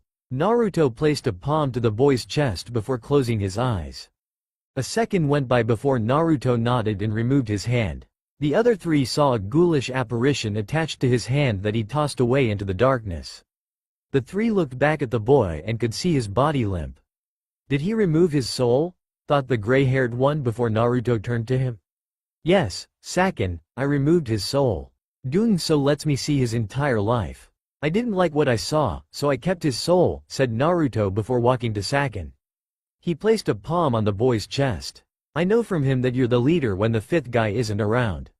Which means you likely have the information I want. Naruto did the same to the effeminate-looking boy. Thank you for the information. Naruto removed his hand with the boy's soul attached. Naruto nodded his head before looking at the 2 remaining Auto Shinobi. The fear in them was palpable and justified. Naruto flung Sakin's soul into the darkness before prepping his departure. I'll be back for you too, said Naruto before disappearing in black fire. Naruto reappeared atop the Chunin exam stadium from the mouth of a large head. The head vanished, and Naruto looked across the destroyed roof. I'm coming, Gigi. The cage will not live past this day. With that, Naruto disappeared in a phantasm to aid his cage. He wouldn't let Orochimaru murder his pseudo-grandfather. Not while he could do something about it, at least. Hiruzen v Orochimaru. Kukakuku-sensei. You don't look like you're doing too well, said Orochimaru laughing at the Sandame. Lying down on his back, Sarutobi Hiruzen wasn't doing too well. Not only was his age showing itself at the worst time, but his one student managed to summon Hiruzen senseis. The Shodem and Nidame Hokages were brought back to life. Edo Tensai, Impure World Resurrection, was a troubling jutsu. It was an insult to nature because it brought the dead back to the world of the living. And Orochimaru chose 2 of the most powerful shinobi in history. Hashirama-sensei and Tobirama-sensei. Thought Hiruzen looking left and right at the both of them. The 2 zombies were closing in on the cage's downed frame along with Orochimaru to finish him off for good. If Orochimaru had the jutsu perfected and brought them back closer to full power, this wouldn't have been any contest. Prime Me couldn't beat the 2 together. Let alone Old Man Me now. Even with the technique butchered, the undead cages were running him ragged. The old cage didn't have much chakra left. Orochimaru had plenty, and by way of Edo Tensai, Hashirama and Tobirama had an infinite supply. Hiruzen closed his eyes and felt like laying there and accepting his defeat. The odds were heavily out of his favor. He couldn't. He was the Hokage and needed to. You look like you could use a hand. Hiruzen's eyes snapped open to see his red Hokage hat. He discarded the hat earlier thanks to having more suitable combat gear underneath for his battle with Orochimaru. And underneath his Hokage's hat was a smiling Naruto looking down at him. Hiruzen wondered how Naruto got here, but he put that in the back of his mind to marvel at his eyes. Those can't be what I think they are, thought Hiruzen, recognizing the mythological eyes. He knew the legend of the Sage of Six Paths and his unparalleled dojutsu, the Rinnegan. Naruto-kun, your eyes. I'll tell you later. For now, take it easy. I got this, said Naruto before placing a hand on Hiruzen's chest. Closing his eyes, Naruto removed his hand after a second before nodding and walking away. You look like you could use that. I'll be done shortly. Hiruzen felt rejuvenated since Naruto filled back up his chakra supply. It was like the most incredible shot of adrenaline ever. He felt 25 again. The cage wouldn't need to use any of it because Naruto teleported him a safe distance away. The boy didn't need his assistance in the coming battle. Orochimaru, or should I say, Case Cage Dono. Either way, I'm your opponent now, informed Naruto, walking toward the three-headed monster Hiruzen had been pitted against. Orochimaru was shocked seeing Naruto's eyes. He has the Rinnegan? Questioned Orochimaru in his head.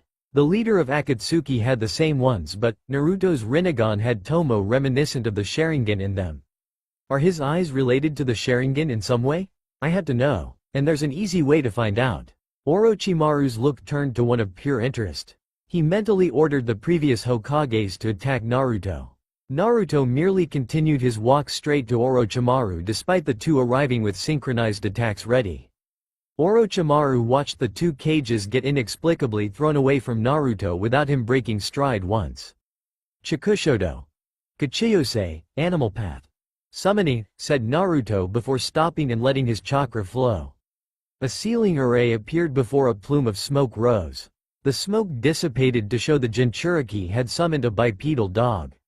Weirdly, the dog had the upper body of a bird. The creature looked like a Yamabushi warrior bara mask, stood roughly 40 feet tall, and had large wings with Naruto's Rinnegan where its eyes were supposed to be. The beast crowed loudly before rushing Orochimaru with immense speed. He summoned a Tengu? Where did he find such a contract? Questioned Hiruzen, watching from where Naruto left him. He could see the summoning pestering Orochimaru. Naruto focused on the more dangerous foes in Hashirama and Tobirama. Normal methods cannot kill them, Naruto-kun. They'll reform from any damage you do, no matter how severe. You have to seal their movements, make the summoner release the jutsu, or remove their soul. Naruto had a jutsu planned to vaporize the two reincarnations. The shouted warning from the Sandaime reached his ears in time. If that's right, how is Gigi going to win this fight then? Does he have a technique that can seal them or remove their souls? Thought Naruto, watching Hashirama place his hands in the snake seal. His eyes picked up on the unique way the cage's chakra molded. He has a Kekkei Genkei. And his chakra. He was an earlier reincarnation of Ashura. Mokuton.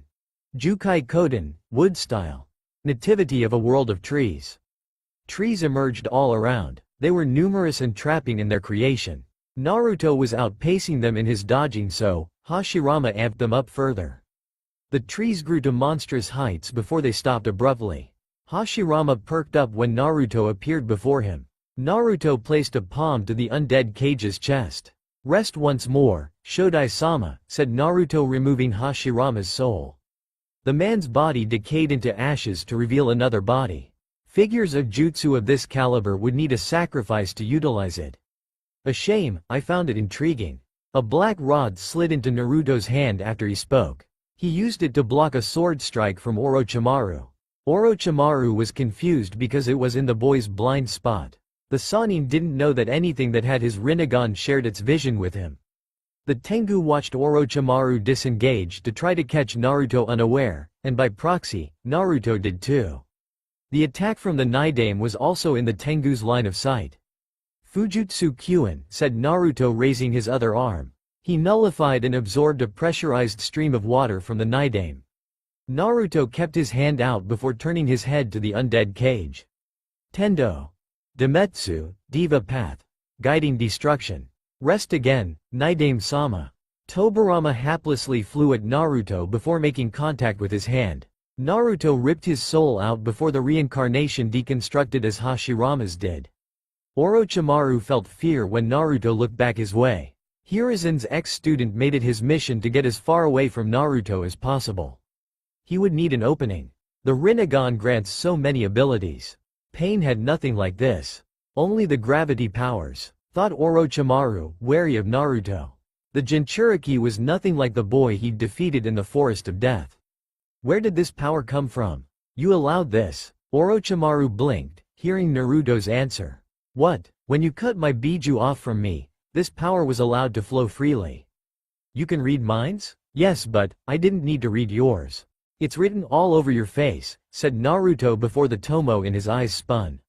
The outer three tomo vanished before Naruto's chakra spiked. Goodbye, Orochimaru. Shun Goku Satsu, instant hell murder. Orochimaru watched Naruto glide slowly toward him. However, Naruto was already behind him. His brain made him think Naruto was moving slowly because of the phantasm before him. And he died a few seconds ago, but his body hadn't figured it out yet.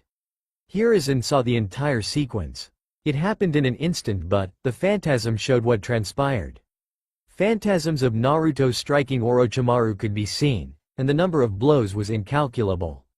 There were so many. The Sandaime saw Orochimaru finally drop before realizing the Sannin wouldn't move again. The aged Kage made his way to check for himself. The closer Hiruzen got, the Kage could hear progressively louder wheezing breaths. They were coming from Naruto. Naruto-kun, are you alright? A tear of blood trailed from Naruto's left eye.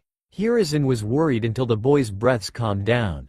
Hiruzen allowed Naruto a moment and turned to Orochimaru. Is he dead? His skin changed from pale white to a sickly purple. However, he doesn't look hurt physically. What did Naruto do to him? I am alright, Gigi. I keep finding out the hard way that this body isn't ready for the full scope of techniques it can use, said Naruto, clearing the bloody tear with his sleeve. The technique he used was one of the most taxing in his arsenal. I hope you said goodbye. He won't ever be coming back. What did you do, my boy? I saw you hit him, but I see no evidence. The Shun Goku Satsu isn't a technique that strikes at one physically. It is a special power of my Rinnegan that allows me to attack one's soul directly. Hiruzen's eyes widened at the explanation. What a dangerous ability. One could fortify their body through rigorous training or medical enhancements. One could strengthen their mind to avoid interrogation and others tinkering with it. There was nothing one could do to ruggedize their souls as far as Hiruzen knew. Naruto's technique was unquestionably a surefire kill. All the strikes I saw then? Was me battering Orochimaru's soul until it could take no more, confirmed Naruto, looking down at the motionless Sannin. The discoloration of his skin is a byproduct of the soul no longer housing the body. I destroyed his soul entirely, and that's the last anyone will hear of him. This life or the one after. Orochimaru was gone entirely? There wasn't going to be an afterlife for him? Hiruzen wanted to say that was harsh, but he couldn't. He knew what his ex-student had become, what he had done. If anything, that was too easy a punishment. Orochimaru could have burned in hell if it were up to most of the shinobi world. I saw some of his subordinates' memories. That was a very vile man, Gigi. I would have read his mind, but I don't want to know of all the things he did.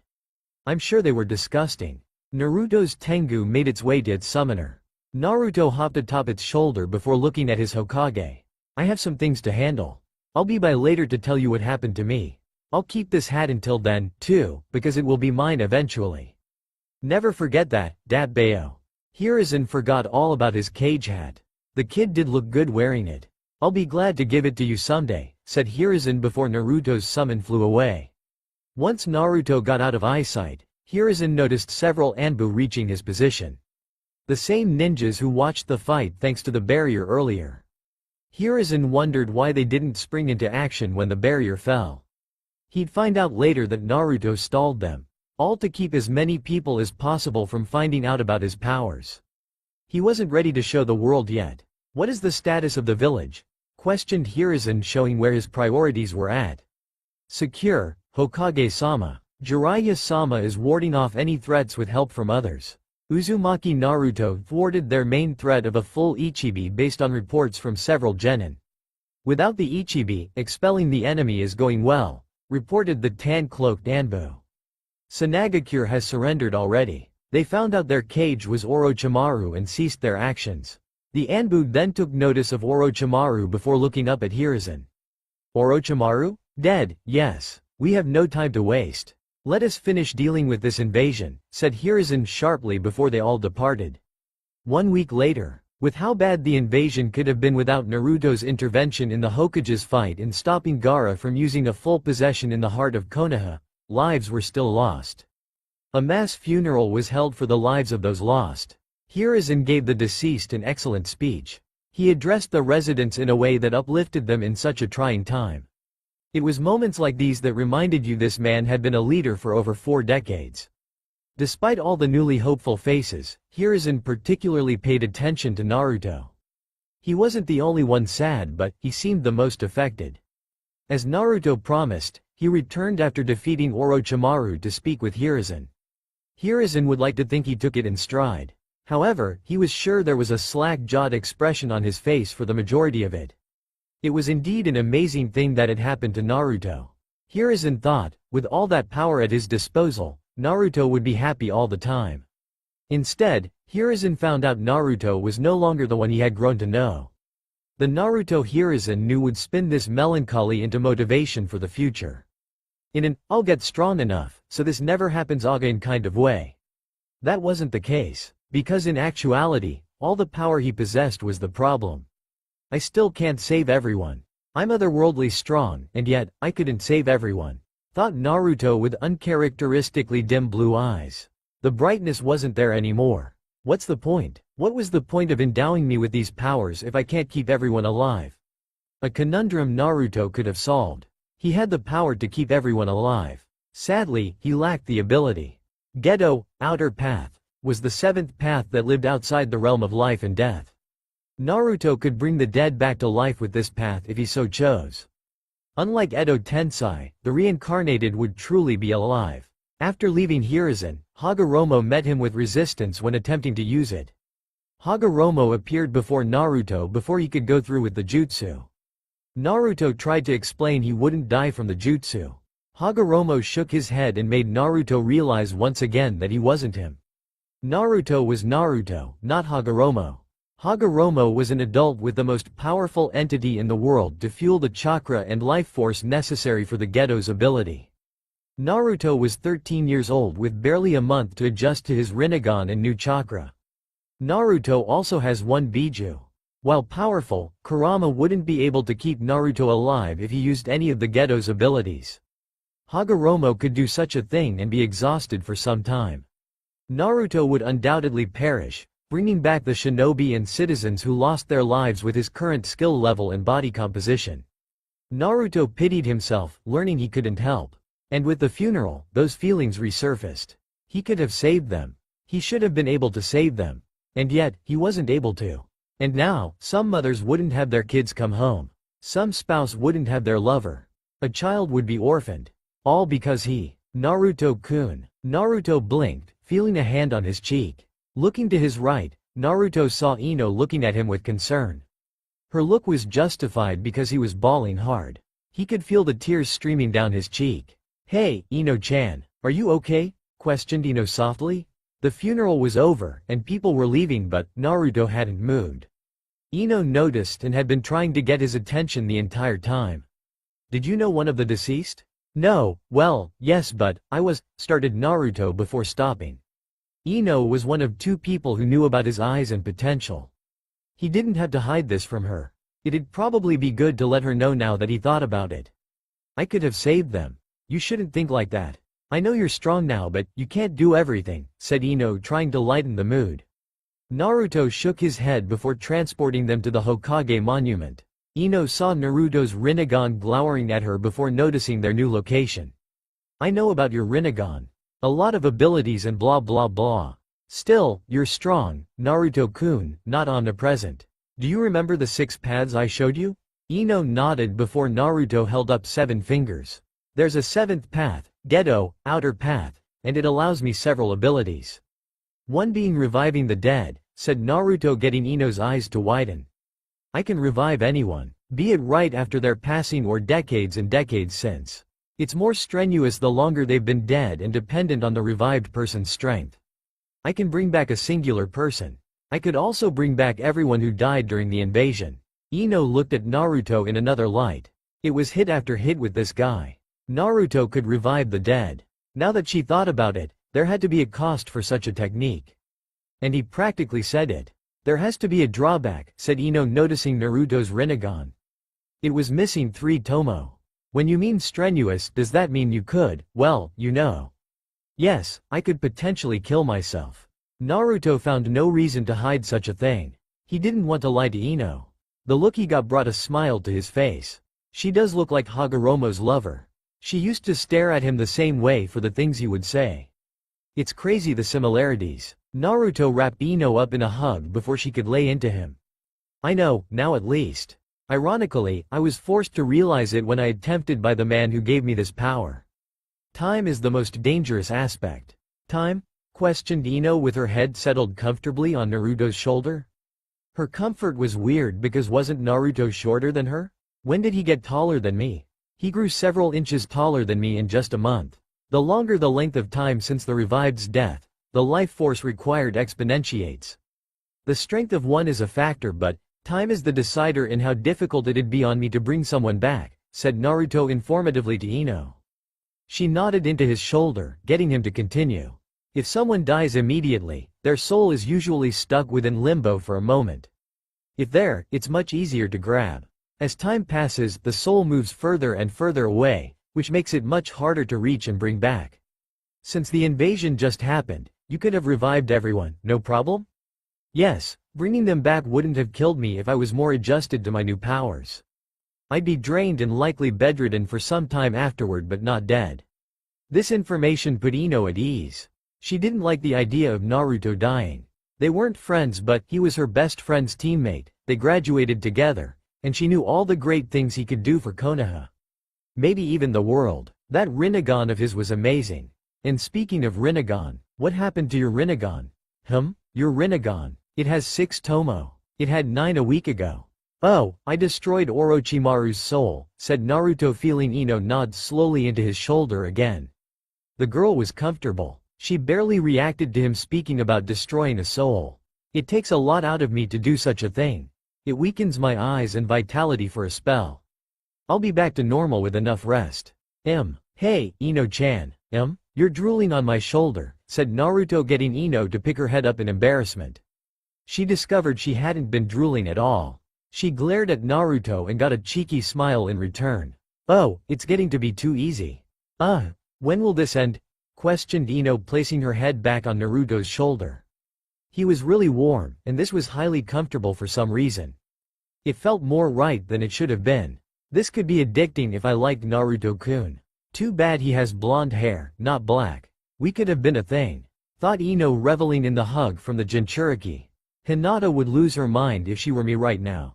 Well, it'll probably end soon. You're not so crazy about me anymore since finding out most of what I can do. No longer out to prove to everyone I'm Kami's right hand, exclaimed Naruto, getting a soft smile from Ino. He could feel the girl's breathing lightening up. She was falling asleep in his arms.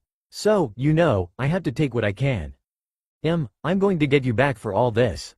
And don't worry, I'm still exposing you someday soon. Hey, good luck. With that said, Naruto looked down to see Ino asleep. Stalking him for the past month had finally caught up to her. One teleportation and Naruto stood in Ino's room. He gently tucked the sleeping girl into bed before smiling again at her. Ino did make him feel better. For the second time, even. He'd had to do something nice for her. Naruto would figure that out later because he remembered he had something else to attend to. Mu no Kai, realm of nothingness. A circle of black flames appeared around Naruto's feet before a head spawned and swallowed him whole. Unknown location. A humanoid statue sat with only its torso exposed, and its hands held up. Atop the statue's fingers stood 9 figures that were all holograms. On the right thumb stood a spiky-haired man that opened his eyes to reveal his Rinnegan. The eyes looked like Naruto's Rinnegan sans any tomo. Those eyes turned to one hologram that spoke testily. Come on with it. Why the fuck did you call us here? You interrupted my ritual. The man's Rinnegan bore a hole into the man who spoke. They unnerved him to some degree. Luckily, his outburst wouldn't be met negatively and would get the ball rolling. Zetsu has some information he would like to share with us, said the Rinnegan wielder looking to the statue's right pinky. What do you have to report? Sanagakure invaded Konoha. Orochimaru aided them in their efforts, informed the hologram known as Zetsu. Despite the initial surprise of the attack, Konoha repelled the two forces without major damage. Is that all? This is a waste of time, spoke a hologram that looked more like a hunchback. Orochimaru died during the invasion. That bit of news got everyone's eyes to widen. The hologram with a ponytail and a bang of hair covering one eye was the first to speak. So that snake finally got what was coming to him, I wanted to do it, to be honest. Who was the one that got him? Orochimaru faced the Sandaime Hokage. Oh, looks like your cage can still get down, Itachi-san, spoke a taller hologram with beady eyes and shark-like teeth. That is the most prevalent news, but also, the Kyuubi Jinchuriki managed to defeat the Ichibi Jinchuriki who'd undergone a full possession, continued Zetsu, getting looks of interest. He seems to be under the tutelage and watchful eye of Jiraiya of the Sannin. During the first match of the exams, his performance was by far the most impressive. From their previous thoughts, the Kyuubi Jinchuriki wasn't anything impressive. According to Zetsu's initial report, Naruto had failed his Genin exam twice. Nothing was extraordinary about him other than the Biju within him. A Biju meant nothing to the people in the room. They could deal with a Biju sealed within an inept Jinchuriki. However, it seemed Zetsu's data was outdated if he could take out a full Biju. It looks like we need to update our information on him. Who is closest to the land of fire? Itachi-san and I are less than a day out. Good, you two will go and handle updating our information. Capture the Jinchuriki if possible, spoke the leader getting nods from the two shinobi. If there isn't anything else, continued the leader looking to Zetsu. He got a shake of the head from the man. Then you're all dismissed. We will reconvene again soon. The holograms slowly vanished one by one to go about their business. A business that involved Konoha's Jinchuriki first and foremost. With Naruto. Achoo! Sneezed Naruto shaking his head after. Removing his face from his elbow, Naruto looked forward with a smile. Someone must be talking about me. Now then, where were we? Tayuya and Kidomaru? Questioned Naruto looking at the two remaining captured Oto shinobi. They'd been in this realm for over a week, mainly because Naruto forgot about them. I have no more use for either of you. I've killed Orochimaru, and I plan to begin eradicating any trace of his existence from this world. Tayuya, the redhead female, and Kidomaru, a tanned-skinned boy with 4 extra arms, looked shocked at the news. Orochimaru was dead? Because of this kid? They'd have asked how, but their tongues were held by that red construct. And it seems I'll be starting with the two of you, said Naruto getting a panic look from Tayuya. He placed a hand on her stomach. Tayuya looked fearfully, seeing his Rinnegan glow ominously. Kyukan, absorption soul. Naruto pulled back with a soul in his hand. Tayuya figured she was dead until seconds passed by with nothing happening to her. Her confusion was immense when she saw Naruto fling the soul into the darkness. Naruto could see the question in the girl's eyes. Orochimaru placed a portion of himself within you through your curse mark. I could feel his presence within the other two as well. Killing you would solve it because it did with your teammates, but you don't seem hell-bent on destroying Konoha or harming innocents any longer, said Naruto before a shine came to his eyes. I wouldn't be wrong in that assumption, would I? Tayuya shook her head. Naruto closed his eyes before hearing her drop to the floor. The girl found her tongue released and sat helplessly before Naruto. The Jinchuriki nodded and moved on to Kidomaru. Removing Orochimaru's soul, Naruto gave the same question. If I free you, will you harm Konoha or innocents? Questioned Naruto getting another shake of the head. Naruto nodded, but Kidomaru's tongue wasn't released. One cannot lie to the king of hell. If you do, the tendril holding Kidomaru's tongue proceeded to yank it from his mouth. You'll lose your life. Tayuya stared at the graphic death of her final teammate before Naruto turned back to her. He walked her way, and the darkness shifted to cover Kidomaru. Tayuya would have said something or been afraid if she wasn't devilishly tired. Now that she thought about it, she didn't know how long she'd been down here. She hadn't had water or food. She didn't even remember going to sleep. How am I, alive? You didn't lie to the king of hell. And when trapped here, your body enters a stasis. If you were wondering why you've survived a week without food, water, and rest, informed Naruto, crouching down to look the girl in the eyes. Her brown hues held his gaze right back. Naruto helped her into a better sitting position before asking a question. What do you plan to do when I allow you to leave here? What does it matter? I committed a crime against Konoha and numerous others. I'm going to prison, said Tayuya, feeling her vitality return. She felt terrific. It happened after Naruto touched her. What the fuck did you do to me? I gave you some chakra.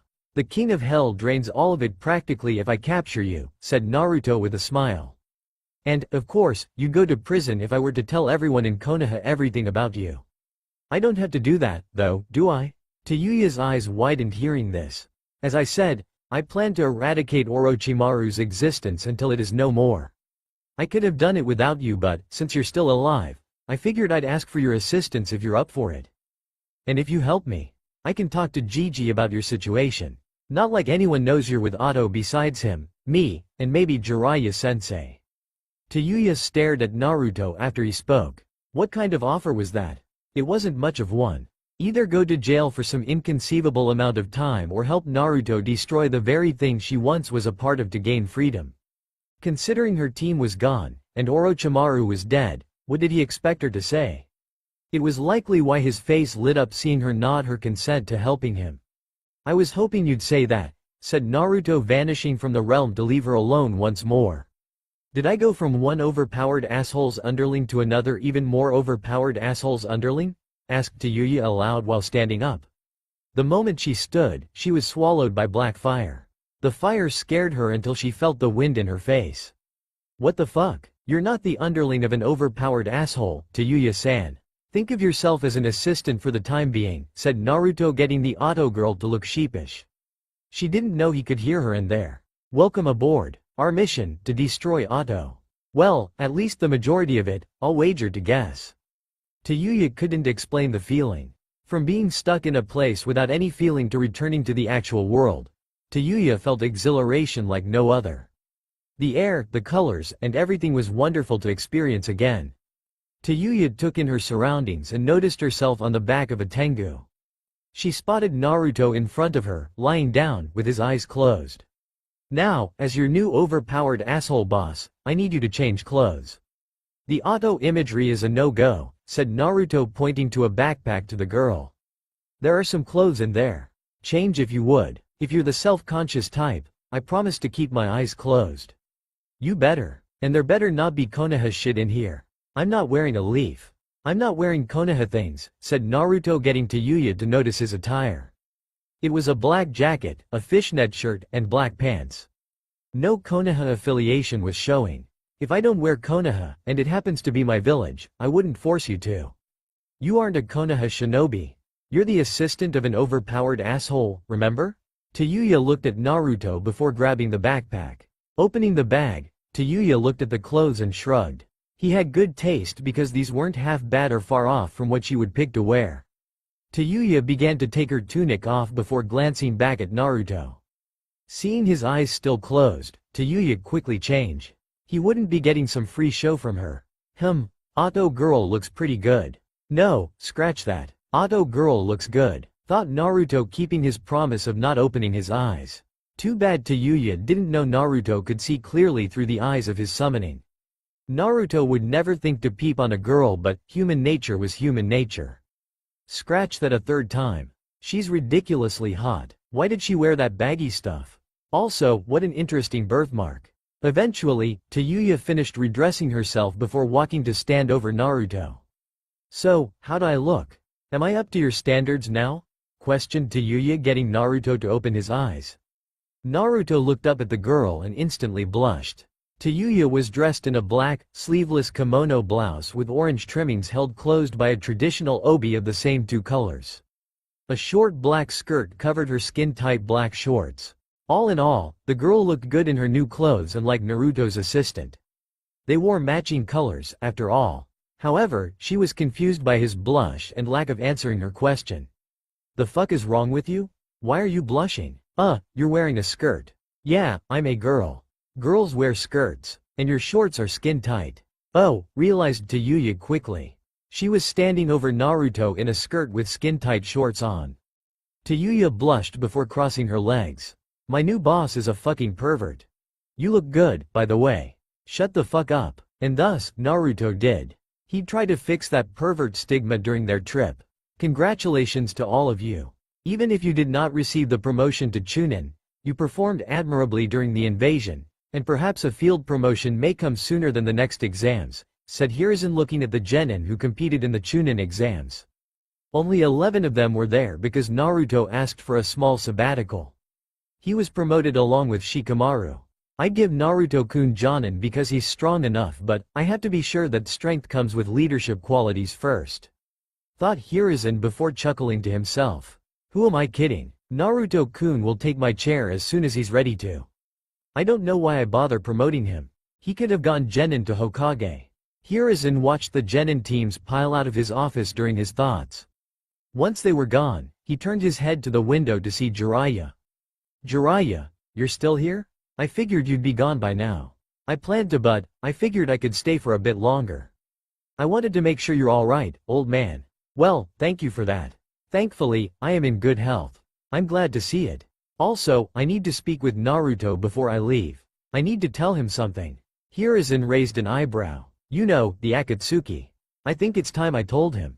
He'll probably freak out when I do, but the kid needs to know. They'll be coming after him sooner than later. I doubt he'll freak out. Thought Hiruzen smiling internally. Jiraiya had no clue who Naruto was these days. I know you trained him for the finals. I'm happy you're finally getting involved in his life. Yeah, he's a good kid already. Now that I'm here, I get to poison him with my tremendous influence over time. It helps that most of my schedule freed up with Rochi's death, said Jiraiya with a smile. Hiruzen nodded and smiled back. I can't believe you went through with it. You had to tell me how you did it. I know it was awesome. I will say that it was awesome. The most impressive thing I've seen in my life. Jiraiya's smile widened. The Sanin's jaw dropped at Hiruzen's following line. I didn't kill Orochimaru. What? I didn't kill Orochimaru. I'm not following you here. You were the one facing Rochi. I was. Then how did what's that? Questioned Jiraiya when Hiruzen handed him something. It was a small piece of black metal. Jiraiya was impressed by the metal's quality. Is this what killed him? Its owner did. Funneled chakra through it, said Hiruzen getting a shrug from Jiraiya. He had no reason not to do so. It's not like Hiruzen was the type to prank someone. I convinced him to tell you. Be sure to thank him for letting you in on his secret. And tell him I said hi. Let who know? A poof of smoke covered Jiraiya. Earlier with Naruto and Tayuya. This is Orochimaru's northern hideout? Questioned Naruto looking at Tayuya. The girl nodded before Naruto sighed. It's a hostile environment, wouldn't you say? You have no idea, Sunflower, said Tayuya blocking a claw with her flute. In front of the two were gray-colored people with abnormal body modifications. These are all rejected copies of this guy named Jugo. Everything here is this, a mindless beast. I know, somewhat. I have Sakin's memories. Naruto stabbed a black through one of the people. Despite this, I feel the need to ask. Is there nothing of note here? Nope, this place sucks. Everyone here has a curse mark and is a shitty throwaway. Other than the original, but he's even more insane, confirmed Tayuya dodging 2 attacks. She landed behind Naruto with her back to him. Not worth it, in my opinion. Alright then, said Naruto sparking with lightning. He was done messing around. Kaminari no Maki, coil of lightning. Tayuya heard thunderclaps and looked at Naruto. Bolts of lightning were snapping off of Naruto's body. The bolts crackled across the landscape, wiping out hordes of their adversaries. One lightning bolt was enough to defeat them. However, each foe was struck by at least 3 in rapid succession. The guy looks like he's barely trying, thought Tayuya watching the casual display of power. The jutsu was altering the landscape. This could wipe out an army if he chose to. Well, it is wiping out an army. They don't have a chance. Once again, nothing here worth anything? Questioned Naruto, getting another nod from Tayuya. Naruto nodded back before ending his lightning attack. Then it's time to leave. Doden. Bunkatsu Shitaji, Earth style. Splitting foundation, Naruto placed a palm to the ground, splitting the island in 2. Naruto stood and tapped Tayuya to teleport them back atop his airborne Tengu. No need to dilly-dally then. Sweden. Hishoku, water style, wave erosion. From the split, a massive gush of water spewed out of it. The water rose into a titanic wave over 100 feet tall before gravity took hold. The wave crashed back to the earth with a mighty splash. Tayuya didn't have to look down to know that anything on the island was dead when the water landed. Tayuya could only stare at Naruto. She was scared seeing the bored look on his whiskered face. "You are a terrifying boss. How can you do that with no effort?" asked Tayuya looking down. "You made an entire island disappear. There's only water. Orochimaru could never do anything on such a scale. I'm terrifying? Even when I'm on your side? Especially then. I get to see all the ridiculous shit you can do and live to know someone's walking around capable of said ridiculous shit. I never thought about it like that. I guess that would make me terrifying," said Naruto with a shrug. The island was a part of the ocean and would stay that way forever. Naruto perked up, feeling a familiar chakra. Took him long enough. Chikushodo, animal path. "Know what, sensei?" questioned Jiraiya before blinking. He was confused to no longer be in the Hokage's office. Gaining his bearings, Jiraiya looked over and spotted Tayuya. Hello? Sup goofy-looking dumbass. Sunflower has been waiting for you." Tayuya waved before taking a seat and playing melodies with her flute. Jiraiya raised an eyebrow at the greeting. She didn't have the answers for how he was here. If she did, she didn't seem like she'd answer anyway. Turning the other way, Jiraiya gasped, seeing the Rinnegan staring back at him. "Hey, Jiraiya-sensei, take a seat. I got a story to tell," said Naruto, getting the gobsmacked man to do so. Jiraiya didn't speak a word while sitting down. "Glad you listen. Some would probably fire off questions even though I'm going to tell them anyway. Now where to start?" Jiraiya sat wide-eyed, listening to Naruto's rundown on his newfound powers. Jiraiya all but forgot the Akatsuki thing. A few days later. "So, this is what Akatsuki can do. This is only Uchiha Itachi. And the others are roughly equivalent," informed Jiraiya, answering Naruto's question. The two stood in the hospital overlooking two bedridden shinobi. Hitaki Kakashi and Uchiha Sasuke laid comatose. "He's your teammate's older brother who wiped out the entire Uchiha clan in one night." "Yeah, Kakashi-sensei and Sasuke kind of told me. And this guy is after me? Him and at least 6 more. All of whom are on par with one another." "Well, that's fun," said Naruto with a sigh. He kept looking at Kakashi and Sasuke before feeling a stare. Naruto turned and saw Jiraiya giving him an expectant look. "What? Well, aren't you going to fix them or something magically?" said Jiraiya before getting close and pointing at his eyes. "Ya no, Rinnegan magic fix them. It's not magic. And I can't," said Naruto, getting Jiraiya to raise an eyebrow. "I can't do anything. Physically, I could probably help, but this is mental. I can't fix that, yet." "Sure, let's go with that," said Naruto sarcastically, looking back at the two. "Is this why Gigi called us back before we were done? He thought I could help?" "Pretty much. Kakashi is important to the village. We need him back up as soon as possible," said Jiraiya before turning to Sasuke.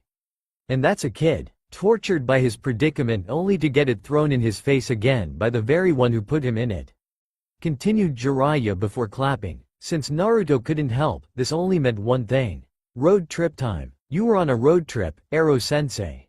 "Yeah, yours. This one is mine, so I shall be hyped for it. Especially considering who we're going to get," said Jiraiya, patting Naruto on the head. "You're coming with me. And side note, where did this pervy sensei thing come from? You're my sensei. And you're a pervert. Ero-sensei. Works well. Name one perverted thing I've done in front of you." A nurse walked in before Naruto could answer. Jiraiya looked at her lecherously when she passed him. "Hello, nurse babe in the building. Nice little body she's got. Ero-sensei." Jiraiya looked down at a smirking Naruto. "Oh, come on. That's not even fair." Pipsqueak started then stopped Jiraiya before noticing something. "Have you grown? When the Rikudo's chakra melded with my chakra network, its Rinnegan magic made my body adapt to the power it now houses." "So, you grew?" "Yes, and growing still." "Neat," replied Jiraiya before turning his attention back to the nurse. She saw him and smiled before walking out. Jiraiya's eyes panned low to admire the woman's physique again. "Road trip might need a small delay while I take." "Ero-sensei. I told you it works well." Jiraiya shook his head before grabbing Naruto's head with one palm. He walked out with the smaller shinobi. Let's just go. One day later. Tanzaku guy. Why here, sensei? Gambling town, replied Jiraiya coolly while looking at the bustling town. The person we're looking for is an addict. A good starting point, if anything I'd say. Any description you got? 106 centimeters. What? He's only 3.5 feet tall? Questioned Naruto, getting a shake of the head from Jiraiya.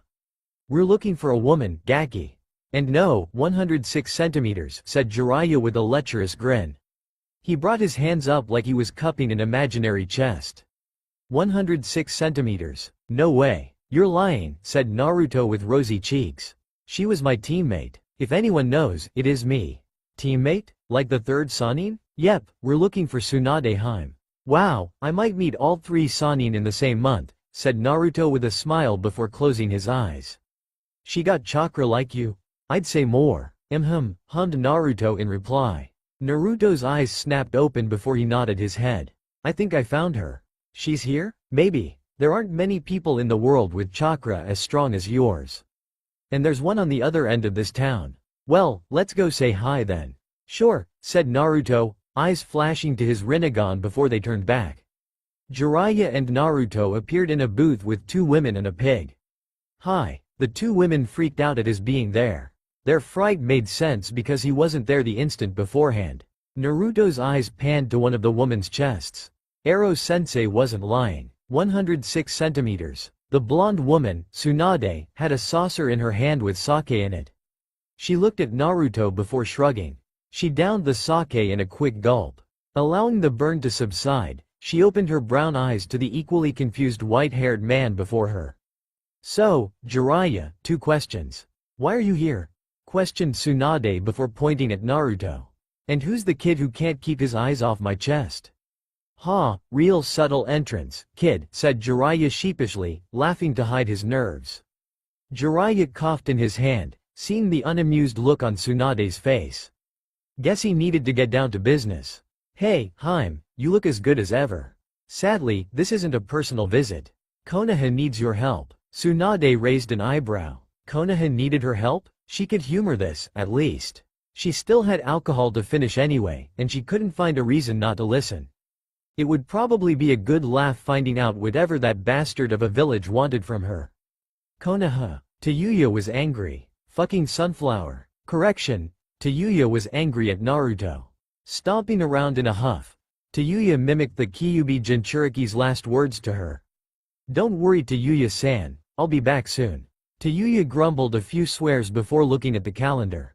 It's been a whole day, and he hasn't come back. What the fuck did he mean by soon? Usually, Tayuya wouldn't care because things like that didn't matter too much. She was an independent young lady. She didn't need the company. Honestly, she preferred isolation unless someone forced the isolation. That whisker-having, pipsqueak fucking cherub-faced idiot knows I can't go out in Konoha. He's my alibi and hasn't told anyone anything yet. Screamed Tayuya walking to the kitchen. She slammed open Naruto's pantry and nearly lost it. I'm so hungry, and all he has are these fucking ramen cups. I hate him so much. Stupid asshole. Tayuya slammed the pantry shut before deciding to go to sleep. She refused to eat ramen from a cup, so sleep to settle her stomach was the only answer.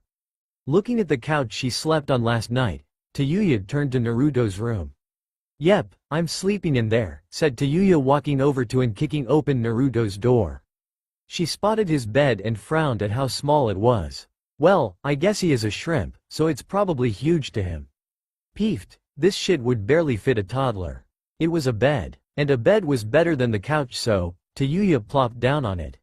When she did, she couldn't believe how wonderful it felt. Wait, why is his bed so comfortable? It's perfect. Trailed off Tayuya, melting into the wondrous feel of Naruto's bed. She didn't remember being angry at Naruto or hungry. All she knew was Naruto's bed. I could be here forever. Why the fuck is this thing so comfy? And like that, Tayuya found herself asleep. She'd probably be angrier and hungrier when she awoke later. For now, she'd enjoy the most fantastic sleep she ever had in her entire life. Tanzaku guy. Hime, I don't think this is such a good idea. You should have told that to your brat before he called me a disappointment, huffed Tsunade, making her way outside. Lil brat doesn't even know who I am. He knows who you are, informed Jiraiya, trying to halt Tsunade. A fight with Naruto was one she didn't need to start. You don't know who he is, and that's why I worry. I don't even think I could. Shut up, Jiraiya. He's a kid, a stupid one at that, who's about to learn a hard lesson, said Tsunade, walking outside to see Naruto waiting for her. If you want to apologize, you can. It won't stop this beatdown, but I might let you keep all of your limbs if you do. I wasn't out to fight you, lady, but you were wasting mine and Ero-sensei's time, said Naruto with narrowed blue eyes. We have other options outside of you. Tsunade was taken aback by the look in Naruto's eyes. For some reason, it felt like his glare could paralyze her if she weren't as strong as she is. Despite that line of thinking at first, Tsunade disregarded it entirely and smirked before holding up one finger. You're arrogant, not my cup of tea. I'll probably only need one finger to beat someone like you, said Tsunade, not seeing Jiraiya smack his face at such a thing. The irony of calling Naruto arrogant and then handicapping herself to a single finger flew right over the medic's head. Tsunade made a come-hither motion with that finger. Come and learn your lesson, brat. Sensei, said Naruto, looking at Jiraiya. No, she's asking for it. I won't even. No, Haim might be a pain sometimes, but she's still my teammate. There was no way in hell he was going to let Naruto use any of his freakishly powerful Rinnegan abilities. He'd witnessed Naruto sack several auto hideouts with no effort after the kid summoned him. The kid dishearteningly stated he didn't get to show the most dangerous aspect of his eyes before Hiruzen called them back. Tsunade, bless her soul, was rightfully dubbed the strongest woman in the world. However, Jiraiya could see the rust on her. She would be no challenge to Naruto, even without his Rinnegan. So no Rinnegan for Naruto, even though he'd probably bring it out anyway to firmly show up his teammate. If you don't come to me, I'm coming to you. And that's the last thing you would want, said Tsunade, smirk still on her face. Jiraiya shook his head again and put his hands over his face. Shizune looked at the white-haired Sannin with a curious gaze. Naruto was a newly promoted Chunin, and Tsunade was Tsunade. Shizune saw no other outcome but her master's victory. Tsunade did too. If you let me start this fight, I promise it will be over in an instant. Yeah, said Naruto, standing in front of Tsunade. Holding on to her promise, Tsunade moved one finger in front of his fist and stopped it easily. The blonde woman was surprised at his speed and saw his fist headed for her chin. Naruto's eyebrow rose at the casual way she stopped his punch. Your chakra control is this fine-tuned. You can augment your strength to absurd levels. The dedication to one's chakra control to such an extreme degree. He could see why she was so lauded off that ability alone. I'm impressed. 5 Narutos phased into existence, getting Tsunade's eyes to widen. There was no hand seal, no poof of smoke, or any indication Naruto was using a jutsu.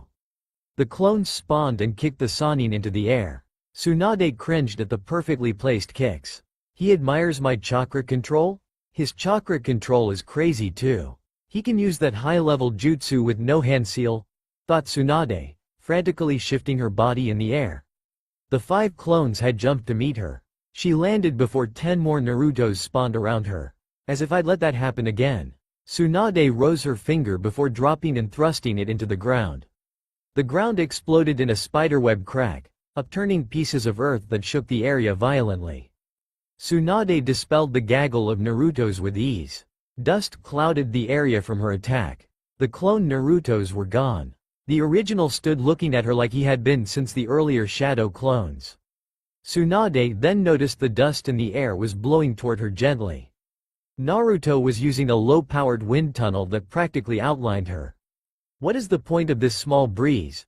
Thought Tsunade, unaffected by the slight wind flowing through the area. All he did was clear the air of the dust and debris. Outside of that, he wasn't doing anything. Wait, is his chest puffed out? Hai no Maki, coil of fire. Thought Naruto, exhaling a blast of red-hot fire. Thanks to the wind tunnel he'd created, Naruto's flames were concentrated and kept from spreading out like usual to avoid damaging the buildings lining the street. He wasn't Tsunade. Naruto refused to do collateral damage when facing someone unless necessary. What the hell is this kid? Thought Tsunade, ducking down and picking up a piece of earth to protect herself. She began to sweat lightly at the heat flowing around the piece of earth that shielded her. The female Sannin felt like she was cooking in a furnace. Someone his age shouldn't be capable of ninjutsu like this. It's over. Tsunade's eyes widened, and she turned to see Naruto there with his arms folded. His fire jutsu still blazed on around them. He was avoiding it thanks to the rock she put up. Tsunade was prepped to defend until she sunk into the ground. Tsunade's legs were in the ground up to her knees before a series of spears rose. The spears stuck her torso in place awkwardly. "As I said, there are other ways to help my teammates than you," said Naruto with the same cold eyes he had at the beginning. Arms still crossed, Naruto looked down at the very gifted medic Nen. His eyes softened before he spoke again. "Ero-sensei said it. I know about you. It sucks that your lover and baby brother died fighting for Konoha. I can't understand the pain you went through," continued Naruto before his eyes hardened. "But someone else's lover, baby brother, father, mother, sister, etc. died in the wake of your absence and forfeiture on life as a kunoichi. You could have possibly saved them and many more to keep someone else from the same heartbreak you feel. But you didn't and won't.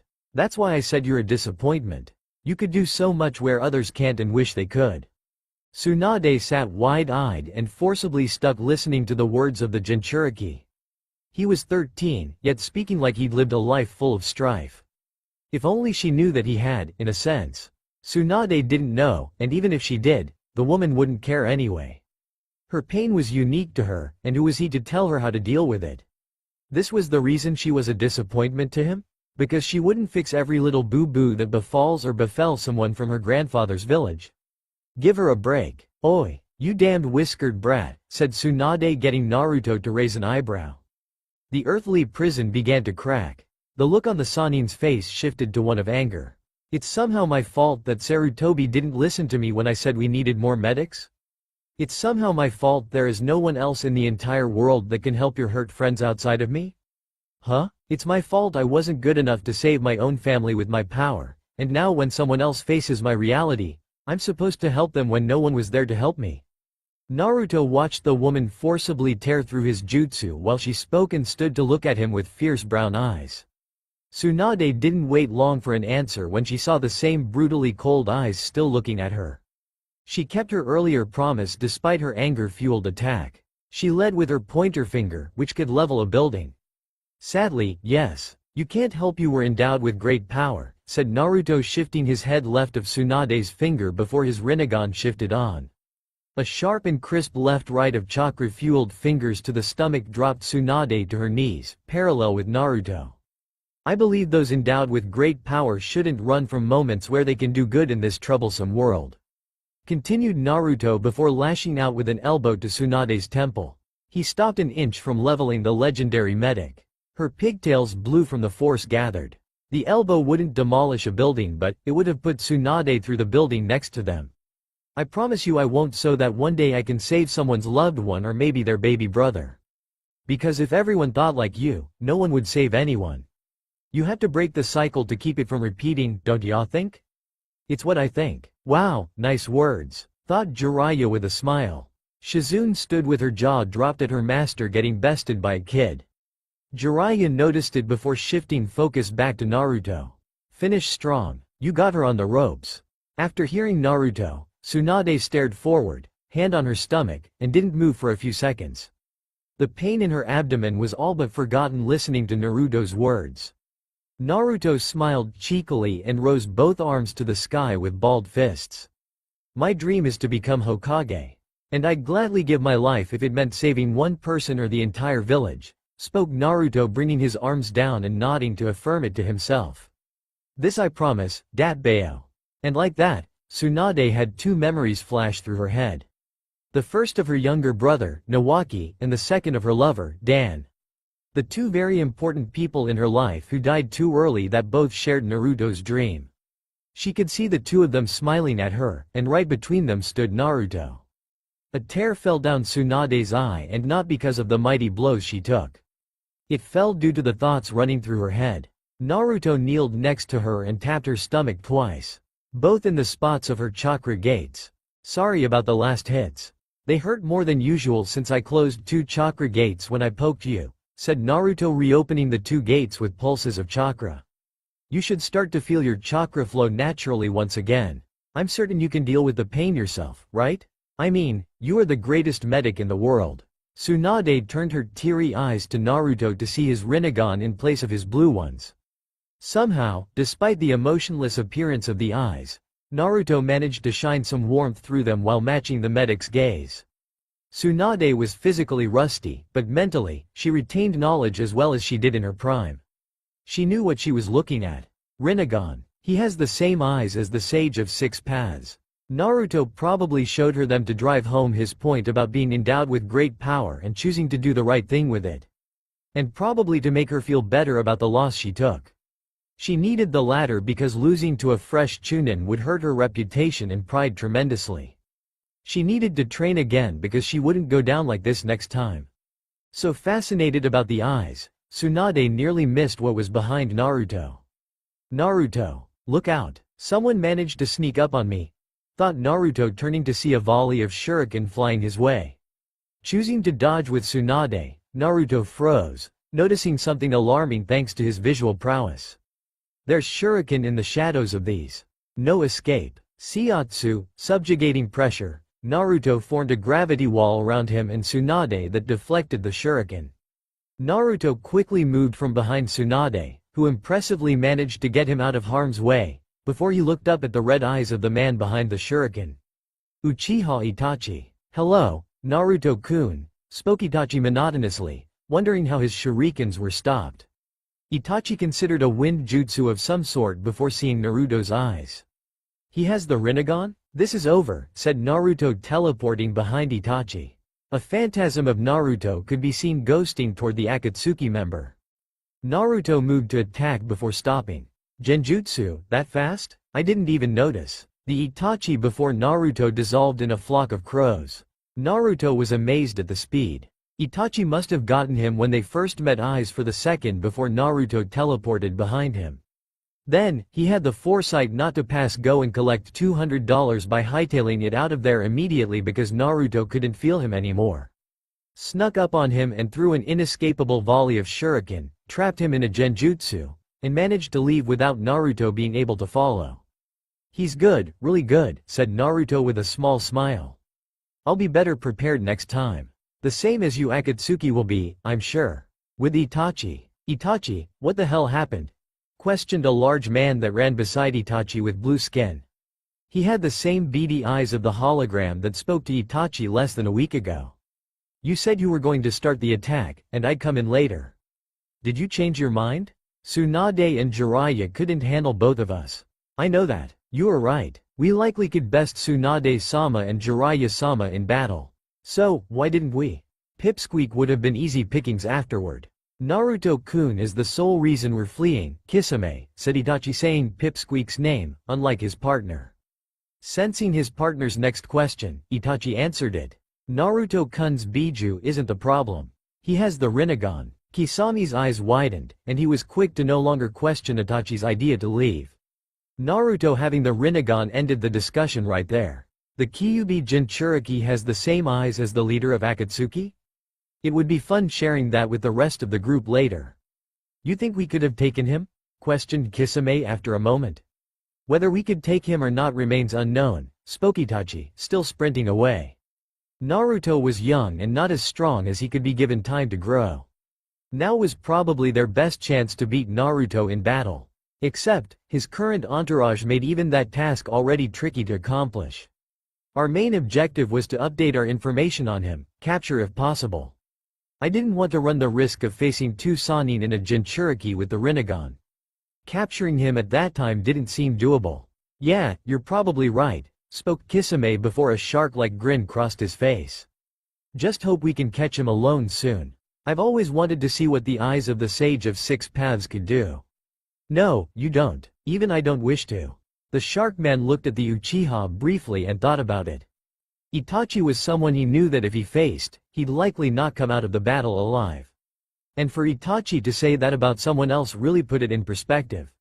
It wasn't fear that he could feel come from Itachi. There was only respect, a healthy amount of respect. I should probably listen to the guy. He knows more about special eyes than I do. And with that thought, the two of them ran in silence until they could reach an area to contact their organization. Something troubling had occurred. One day later, with Naruto walking along the path back to Konoha with Tsunade and Shizune in tow, Naruto and Jiraiya walked next to each other while a repeated thwap could be heard. The cause of these thwaps was due to Jiraiya smacking Naruto with a rolled-up newspaper every few yards. Naruto had an angrier look each time Jiraiya hit his head. What did I say? No Rinnegan. And what did you do? Used Rinnegan. Thwap. And guess what happened? Akatsuki saw it. And why is that bad? They'll prepare. Thwap. What did I say? No Rinnegan. And what did you do? Used Rinnegan, repeated Naruto before his Rinnegan came to life. He halted Jiraiya's next smack with his gravity powers. Turning to his sensei, the tomo in his eyes spun dangerously. Hit me again, and I'm ripping your soul out of your body and keeping it in the King of Hell until we get back home. Jiraiya raised an eyebrow and opened his eyes at his student's threat. Turning to hold the boy's gaze, Jiraiya was curious. You can't do that, can you? Hit me again, and you'll find out. Jiraiya kept looking at Naruto for several more steps before shrugging. Even though he believed Naruto could do something like that, he felt the need to call the boy's bluff. Village destroying ninjutsu? Sure, Jiraiya had seen it. Was he ripping out souls? Peeved. No way the kid could do it until proven. And Jiraiya wanted proof. Thus, the newspaper descended and smacked the boy for the 20th time in the past 5 minutes. Thwap. That's it, shouted Naruto, slapping a palm to Jiraiya before ripping the man's soul out. The King of Hell rose beside the angry Jinchuriki before he tossed the soul inside its mouth. Chikushodo, animal path. A ceiling array appeared underneath the falling husk that was Jiraiya's soulless body. A human-sized turtle with the head of a lion appeared and caught Jiraiya's body before beginning to walk toward Konoha. Naruto turned his Rinnegan off before turning to the other two walking with him. So, what were we talking about before Ero-sensei did that? Oh yeah, your pet pig's name is Tauntaun. How did you all come up with her name? Naruto finally realized that Tsunade and Shizune had stopped walking. The two stood with very wide eyes. Naruto looked at them curiously. Why did they stop? He couldn't feel anything around them that could cause such a thing. Did you just started, then stopped? Tsunade twice, shakily pointing a finger at the turtle carrying Jiraiya. Maybe that was a bit overboard, thought Naruto with a sigh. He thought maybe warning Jiraiya would make what he did less shocking, but he'd taken a man's soul out. No one could carry on a normal conversation after that. Meifu no O, King of Hell. The head of Hell's king rose once more before it looked at the husk of Jiraiya and spat his soul back in his body. Jiraiya awoke with a jolt before the King of Hell descended again, and Naruto sighed. I shouldn't abuse my powers. I'm sorry. Jiraiya was touching his body to make sure he was alive. He felt like he'd died for eternity but no time at all. It was a weird way to explain it. He felt he'd been gone forever and somehow knew he hadn't been gone long at all. Jiraiya turned his eyes to the lion turtle he was riding on, then to the two wide-eyed medics that had been walking with them, and lastly landed on his student who stared at him with a "sorry" written on his face. Jiraiya coughed before standing and walking over to Naruto. Kid, you're amazing, you know that? Seriously, that's the craziest thing I've ever felt or seen, spoke Jiraiya earnestly, standing in front of Naruto, getting the Chunin to beam at the compliment. The man smiled too before smacking him once more with his rolled-up newspaper. After destroying a few trees, the smack sent his young charge out of sight. You ever rip my soul out again, I'll kick your little ass. Ya hear me, brat? Naruto's summoning growled before launching a blast of some red substance at the Sannin. Jiraiya avoided the attack and looked to see that it was red clay. Weird, but Jiraiya didn't care. His hair grew before wrapping up the turtle-lion hybrid. Crunching it, the animal snarled before dispelling. Jiraiya's hair returned to normal before the forest exploded. Stop hitting me with that newspaper, shouted Naruto in a 20-foot circumference of bare land, having used his gravity powers to clear a path. His Rinnegan's tomo were spinning dangerously. I've already beaten 2 of you 3. It was only a matter of time I faced the 3rd Sannin. Bring it on. Rinnegan or not, you're still decades too early to beat me. Tsunade and Shizune stood out of harm's way while the student and teacher had a go at it. Jiraiya was losing because Naruto was too strong even in their half-hearted fight. The Toad Sage's will was strong. He continued getting in smacks atop Naruto's head with his newspaper anytime he could. Naruto hit him with a different element each time he managed to do so. It was simply marveling what Naruto could do, but, in this pissing contest, it only served to bore Tsunade and Shizune. "I'm not healing you if you're hurt too badly," informed Tsunade while Shizune nodded to confirm she felt the same way. "Ha, you'll have to heal up like normal after this ass whipping," shouted Jiraiya, smacking Naruto again during the break. "I was talking about you, idiot," said Tsunade, watching Jiraiya dodge a fireball before jumping at Naruto and grappling with him. The grapple turned into a headlock. Jiraiya continued smacking Naruto atop his head. Naruto shocked him with each blow, but Jiraiya never relented. "Should we just keep going to Konoha? This doesn't look like it'll end anytime soon." "Yes, Tsunade-sama, we should get going.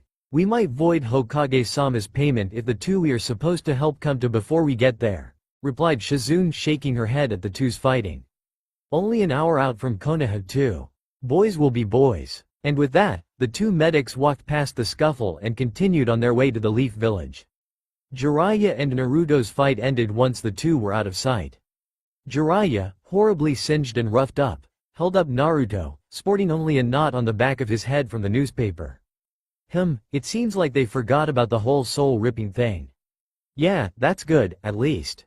Would have sucked to explain," said Naruto, getting set down by Jiraiya. "They'll still probably ask. I'd rather answer in Konoha and not still on this road. I miss my bed. More importantly, Kakashi-sensei and Sasuke need their help." "Agreed," nodded Jiraiya before looking back at Naruto. "Anyway, you can send me back in that thing. No ass whipping will come. I saw a war babe I beat and killed that gave me the look. I'd like to see what that was about if you catch my drift." "What? Send me back to that hell thingy?" "I know you heard me." "I did. I hoped you were just kidding," informed Naruto before seeing Jiraiya was dead serious. He willingly wanted to go to hell? Something was wrong with his sensei. "No, why would you want to go back there? It's purgatory. I just told you why, dumbass." "Warbabe was giving me the lewd tilde K," repeated Jiraiya, getting Naruto to frown and shake his head no. Jiraiya dropped his shoulders in defeat. He wouldn't get to see the beauty once more. The Sannin looked at the newspaper in his hand and then at the knot on Naruto's head. A sly grin grew on the man's face. He cocked back once more. Thwap, that's it. And thus, Jiraiya was once again sent to hell by his young charge. This time, happily for the most part. Naruto grumbled lowly to himself and carried the soulless body of the Sannin back to Konoha. "Wait, why am I walking?" And with that thought, Naruto vanished the short distance back home. It was quiet, much too quiet for how many eccentric personalities stood in the same room. The Akatsuki had assembled. Due to Itachi's information, no one spoke a word. The Kyuubi Jinchuriki had the Rinnegan. The strongest Biju resided in the boy's body. Now, he had the eyes of the Sage of Six Paths to go along with it. The leader of Akatsuki, Pain, stood in his hologram form digesting the information. The man's Rinnegan shined in the dark meeting place. The Kyuubi Jinchuriki has the Rinnegan? What the fuck? Pain closed his eyes in annoyance. He knew it was bound to happen. 2 minutes of silence followed Itachi's announcement. It was only a matter of time until someone verbally panicked about the troubling news. And it was troubling news. Anyone there would be a fool not to think of it as such. However, one had to keep the flow going despite such obstacles. The buck felt a Pain as the group's leader. "Hidan, calm down," said Pain while opening his eyes to look at the man. Unlike him and the other 7 members, Hidan was physically there and his partner, Kakuzu. "It is something to worry about later. Luckily, we're able to worry about it. It could have gone much worse if we didn't know it all. Good job, Itachi and Kisame." Pain watched Hidan calm down. The leader nodded before continuing. "We will worry about the Kyuubi later. I will be the one to face him when the time comes. Everyone else will steer clear of him from this point forward." Despite Naruto's age, the Rinnegan was not to be downplayed. It was why everyone respected Pain. He knew that Naruto was easily as strong as he was at that age. However, Naruto contained the Kyuubi. Terrifying, but Pain would handle the Jinchuriki. He was likely the only one who could. "For now, we will seal the Nanabi." The group nodded and got prepared. An unconscious girl was lying on the floor in the midst of them. She was the first Jinchuriki they'd caught. 1 down, 8 to go. Konoha. Sarutobi Herzuan sat at his desk rummaging through document after document. The tedious paperwork he'd done for the better part of his adult life. Being Hokage didn't make him the leader of Konoha's shinobi only. No, he was the overseer of all that sat within Konoha's walls. It was weird to think about, but he was practically a benevolent dictator. The buck stopped at him as far as Konoha things were concerned. Because of this, his shinobi brought most matters to him directly. "Hi, Naruto-kun." Arriving in an instant, Naruto smiled at the older man. "You figured out how my teleportation works? You showed it to me a few times. It wasn't that hard to break down," said the Kage with a smile.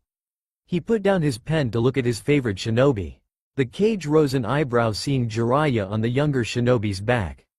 "I may be worrying for no reason, but is Jiraiya dead?" "Oh right, I stole his soul." The King of Hell rose and returned Jiraiya's soul once more. "Aha, what, who, where?" questioned Jiraiya hysterically before noticing where he was. Jiraiya grinned before standing up off of Naruto. "Thanks for the ride, kid." "Whatever," said Naruto before looking at Hiruzen.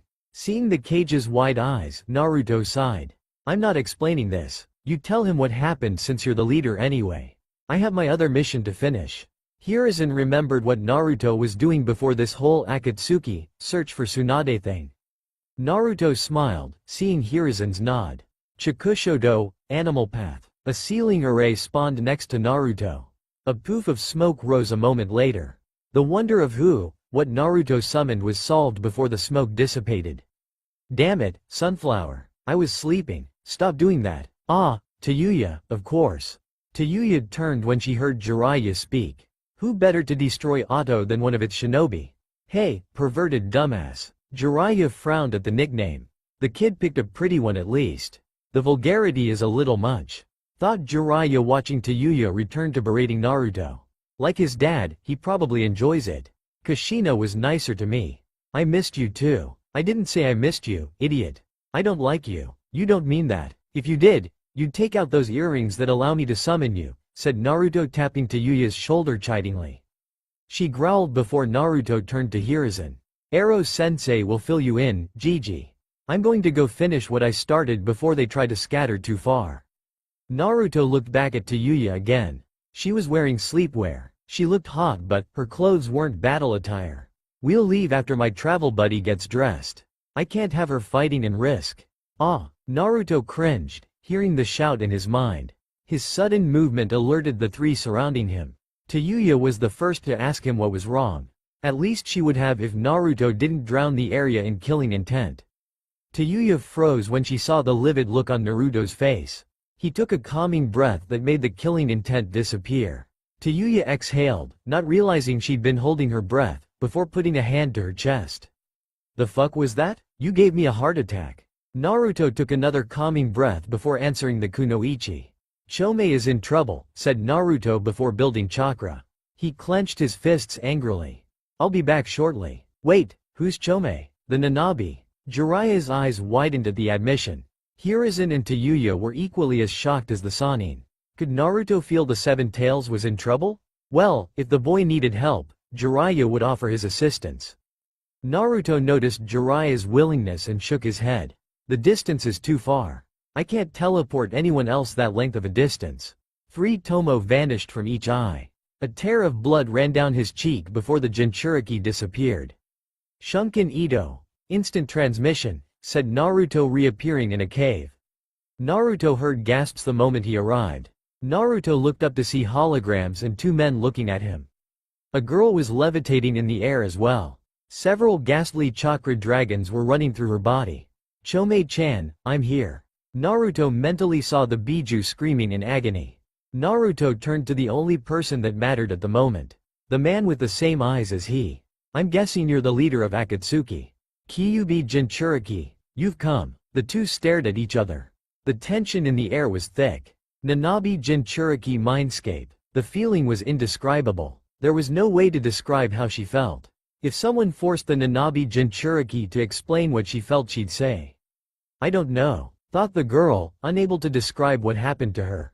It was indescribable. She remembered getting torn apart by two guys in black cloaks with red clouds. And then that feeling came. What happened to me? The Nanabe Jinchuriki was a young girl around 14 years of age. Her short, layered mint green hair had an orange clip that matched her currently closed orange eyes. She wore a short sleeveless white midriff shirt with fishnet armor underneath, long white armlets, and fishnet shorts with a short white apron skirt over it.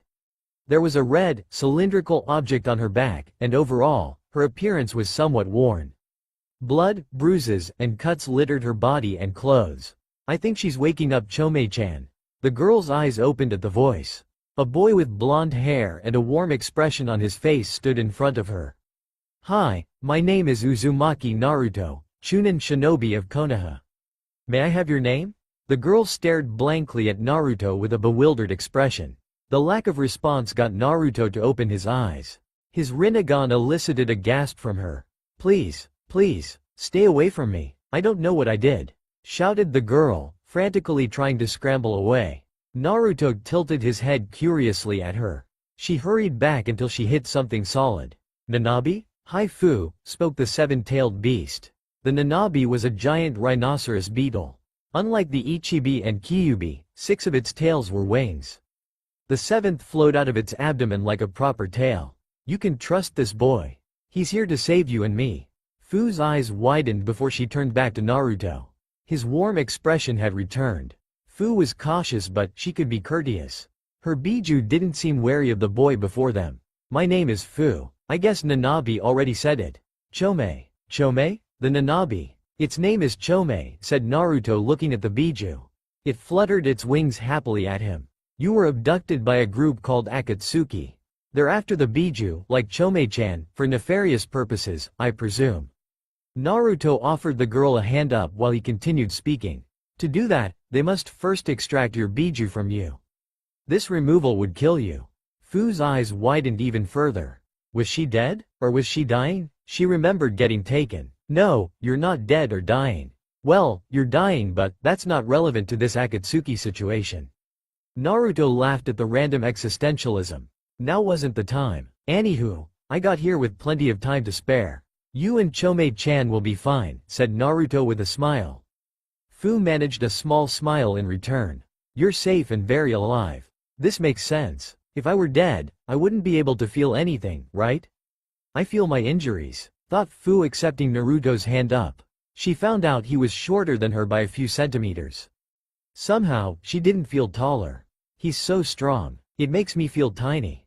I'm glad you're awake. It means it's working. What's working? My saving you. Saving me? Questioned Fu, looking around. She saw nothing outside of Naruto and Chome. She couldn't feel that earlier feeling but Naruto was only talking. How are you saving me when you're here? You've done nothing besides talk. This is a plane that Jinchuriki can venture to when fully connected to their Biju. A separate consciousness that exists solely for the Biju. You aren't connected to Chome but I have my ways of bypassing certain rules. There was no doubt his Rinnegan was the catalyst. Naruto nodded before slowly disappearing. I'm about to speak with Akatsuki now. I'll be back soon. You should talk to Chome-chan. She's been wanting to talk with you for a long time. Naruto's body disappeared completely. He had some business to handle. Naruto v Akatsuki. He's using Gakido to absorb my Genryu Kyufujin, Phantom Dragon's 9 consuming seals, thought Pain. Unable to stop the Kyubi Jinchuriki. Pain's face remained stoic. He knew there was no use crying over spilled milk. How did you attain the Rinnegan? They were given to me. The same as you. However, my eyes are better integrated, said Naruto, no longer apprehensive of the man. He has the Rinnegan but those eyes aren't his organically. He can't use them to their full power. Otherwise, he would have been able to stop me, thought Naruto while the other holograms in the room began to disappear. Maybe he spoke information he wasn't supposed to? Naruto didn't want the leader to disappear yet. Who are you? And why are you trying to take the Biju? My name is Pain. My collecting of the Biju is to bring peace to this world. Is that so? Questioned Naruto before the Tomo in his eyes spun. In an unknown and dark location, a man sat within some sort of machine. He had red hair, and his eyes were the Rinnegan. The same eyes as the hologram in the cave. He rose an eyebrow when a hologram of Naruto appeared. This is the real you. I see you can use the paths properly. I went to the orange-haired one first before getting here, said Naruto while looking around. He couldn't gauge where he was, but it didn't matter. He was here for one reason. He turned a chilling glare to the redhead. You try to take another Biju, I will find you. And I will kill you. The man before Naruto didn't react at all. A few seconds went by before he nodded. Understood, Kyuubi. Please, allow me to reciprocate, spoke the man calmly. I will find you soon, Kyuubi. Your Biju will be mine. Only after I show you the power of a true god. Unlike the majority of the Akatsuki, two of the members were physically in the cave. The one with slicked back silver hair came charging at Naruto with a maniacal grin on his face. There was a wicked-looking, tri-bladed scythe in his hands. Naruto held Pain's gaze despite the attack. Look alive there, Kyuubi, shouted the man swinging at Naruto. The scythe got a centimeter from digging into Naruto before stopping inexplicably. What the fuck? Remember my words, Pain, said Naruto turning back to the hologram. Pain didn't wait to see what Naruto would do to his subordinates. The giant statue he stood on disappeared as well. A figure Naruto knew. Pain summoned the Gedo Mazo and synced with it. I can't take it without physically disrupting his connection to it, thought Naruto before letting it go for now. He returned his attention to the man frozen by his gravity powers. You shouldn't have followed him. I don't follow him, said the man with a snort. A gleeful grin came to his face before he closed his eyes. I only follow Jashin-sama's will.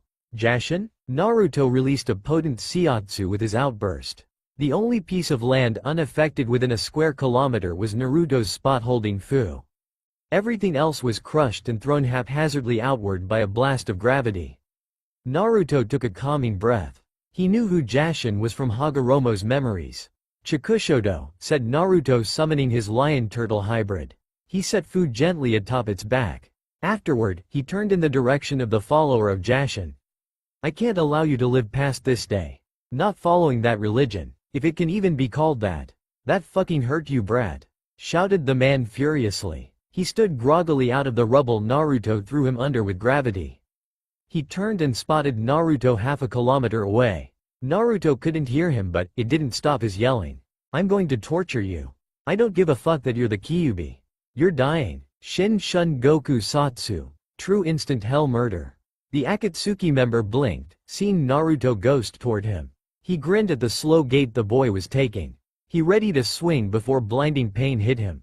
A noiseless scream erupted from the man's mouth before his body disintegrated slowly into nothingness. Hi Hidan, stammered out the other member of Akatsuki.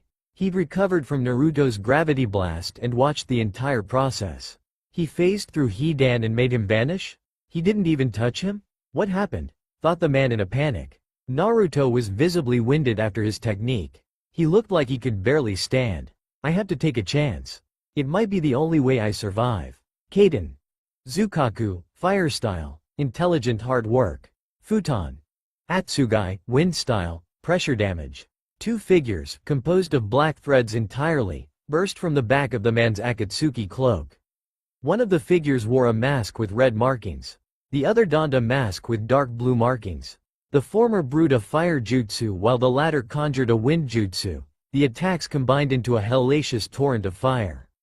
The man waited to see the results of his attack. His heart sank when he noticed Naruto absorbing it. There was a blue, near-invisible shield around his entire body. The fire torrent was being sucked in like a vacuum. Just like with those dragons. He can absorb chakra, thought the man before blinking to see Naruto stand before him with a palm tapping his chest. Shunshin? That fast? No, teleportation, informed Naruto getting backhanded across the face. This guy was pretty good to react quickly, but sadly, it only turned Naruto's head. Shirado. You should have run instead of staying, spoke Naruto, augmenting his body substantially to withstand the powerful blow from the Akatsuki member. Glad he did, since the strike was enhanced by earth release and could have done some damage to him. Before I kill you, tell me your name. Naruto didn't receive an answer verbally from the man but did from what he was about to do. You shouldn't have followed Pain, Kakuzu. And like that, Naruto pulled his hand back with the soul of Kakuzu attached to it. Naruto simply watched the man lifelessly fall to the ground as the black figures that had come from his body destabilized and fell to the earth lifeless. You had multiple hearts that could bring you back and a body that could sustain any physical attack, spoke Naruto looking down at the man. But we're all given only one soul. Luckily for you, you'll at least have an afterlife, unlike your partner. Continued Naruto as 3 of his tomo vanished from each eye. He was down to 3 now as tears of blood leaked from both eyes. The true Shun Goku erases the body along with the soul, and it still hurts so much to use. I had to take it easy for a while. Naruto stood for a moment before dropping backward. His lion turtle had arrived to catch him, which he could see thanks to their shared vision, as he laid on the back of it. Naruto wiped the blood from his eyes and face before closing them to get some rest. His summoning merely began to walk away from the area per mental orders from its master. Naruto would wake up eventually, and so would Fu. When that happened, he'd ask her to get proper directions regarding returning her home. But for now, sleep. Naruto just wanted to sleep. Konoha, 2 days later. This was getting to be a bit troubling. Naruto hadn't returned yet. That wasn't much of a problem. Naruto could have teleported a far distance away, which could be why he was still gone. No, the real problem was that he hadn't at least sent back a word or anything that he was okay.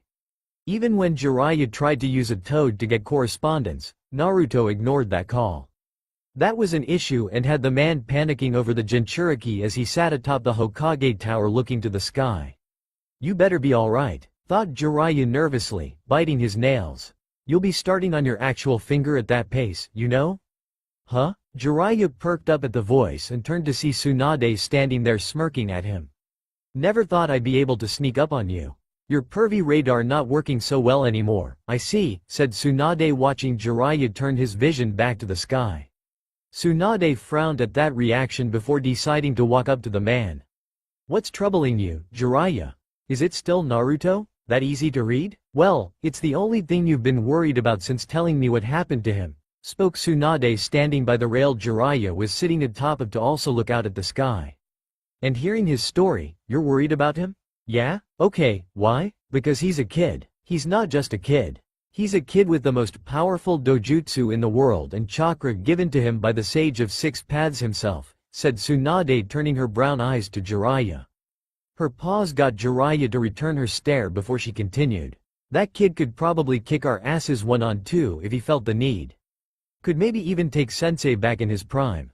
Peefed. No one could mess with Sensei in his prime. No one. Naruto could. Nope, Sensei can use every element. Naruto can too. Well spoke Jiraiya, somehow forgetting that before snapping his fingers. Sensei knows every jutsu in Konoha.